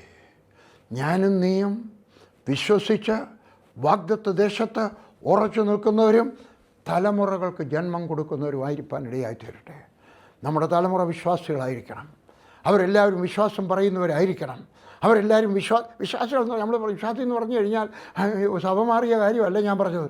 വിശ്വാസമില്ലാത്ത വിശ്വാസികളാണ് ഇന്ന് ഒത്തിരി വിശ്വാസികളുടെ സഭയിലുള്ളത്. ഒന്നുകൂടെ പറയാം, വിശ്വാസമില്ലാത്ത വിശ്വാസികളാണ് അനേക വിശ്വാസികളുടെ സഭയിലുള്ളത്. വിശ്വാസികളുള്ള സഭ. ഞാനൊരിക്കൽ ഒരിടത്ത് എന്ന് കഴിഞ്ഞപ്പം എന്നെ പ്രസംഗിക്കാൻ സമ്മതിച്ചു. അതിനുവേണ്ടി വിളിച്ചതാണ്. ഞാൻ പ്രസംഗിച്ചു, വലിയ കാര്യമായിട്ട് പ്രസംഗിച്ചു. പരിശുദ്ധാത്മ സ്നാനം പ്രാപിച്ച സഭ. പ്രസംഗിച്ചു. അപ്പം ഞാനൊരു കഥ പറഞ്ഞു. പഞ്ചാബിൽ ഞാൻ ചെന്നു. അവിടെ ചെന്ന് കഴിഞ്ഞപ്പോൾ എനിക്ക് ഈ ചുമന്ന വാഴപ്പഴം, ചെങ്കലതി വാഴ, അതിൻ്റെ വാഴപ്പഴം തിന്നണമെന്നൊരാഗ്രഹം. ഞാൻ ഒരു തൈ കൊണ്ടുപോയി നട്ടു. അതങ്ങ് പട്ടുപോയി. കഥ നിങ്ങൾക്കറിയാം. പിന്നെ ഒരു തൈ കൊണ്ടുപോയി അത് നട്ടു. പിന്നെ വന്ന് പപ്പായുടെയൊക്കെ പറഞ്ഞു. പപ്പ പറഞ്ഞു, എടാ മോനെ ഇവിടെ ഉണ്ടാകത്തില്ല. എടാ കേരളത്തിലെ പോലും തെക്കേ അറ്റത്തെ ഉണ്ടാകത്തുള്ളൂ, അങ്ങോട്ടും ഉണ്ടാവുന്നില്ല, മദ്രാസിലുണ്ടാവുന്നില്ല, വേറെ എങ്ങും ഉണ്ടാകത്തില്ല. വാഴ ഉണ്ടാവാത്ത പഞ്ചാബിൽ എവിടുന്നാണ് ഈ വാഴയുള്ളത്? ഞാൻ പപ്പയുടെയൊക്കെ പറഞ്ഞു, ഇനി ഞാൻ ചോദിക്കത്തില്ല. പൂർണ്ണം കൊണ്ടുവന്നു. ഞാൻ കൊണ്ടുവച്ചിട്ട് എൻ്റെ കാൺപൂരിലുള്ള സഹോദരിയൊക്കെ ചോദിച്ചാൽ അറിയാം. എ ടി ജോസിൻ്റെയൊക്കെ ചോദിച്ചാൽ അറിയാം. എ ടി ജോസിൻ്റെ ഭാര്യയുടെയൊക്കെ ചോദിച്ചാൽ അറിയാം. എ ടി ജോസ് തിരുവല്ലയിൽ പാസ്റ്റർ രാജു പൂവക്കാലയുടെ അസോസിയേറ്റ് പാസ്റ്ററാണ്. അവർക്ക് ചോദിച്ചാൽ അറിയാം. ഞാൻ ആ വാഴത്തയ്യെ കൈവച്ചുകൊണ്ട് പ്രാർത്ഥിച്ചു. രാത്രി ചെന്നുകൊണ്ട് പ്രാർത്ഥിച്ചു. മറ്റുള്ളവരാരും ഇല്ലാത്തപ്പോഴും ചെന്ന് പ്രാർത്ഥിച്ചു. വേദപുസ്തകത്തെ വാക്യം വായിച്ചുകൊണ്ട് പറഞ്ഞു, അനുസരിക്കുക, വളർന്നു വരിക, പഴം തരിക. എനിക്ക് സ്വർഗസ്ഥനായ ദൈവം സഹായിച്ചു. എനിക്ക് ഓർമ്മയില്ല എത്രയാണെന്ന്, 67 76 എനിക്ക് ഓർമ്മയില്ല. കുറഞ്ഞ സംഖ്യ എടുത്തേക്കാം. 67 വലിയ ചെങ്കതലി വാഴപ്പഴം ഉണ്ടായി. അത്രയും ഉണ്ടാകത്തില്ല നമ്മുടെ നാട്ടിൽ. ഉണ്ടായി. ഒരു ദിവസം ഞാൻ അമേരിക്കയിൽ ജോൺ ഓസ്റ്റിൻ്റെ സഭയിൽ പ്രസംഗിക്കുകയായിരുന്നു.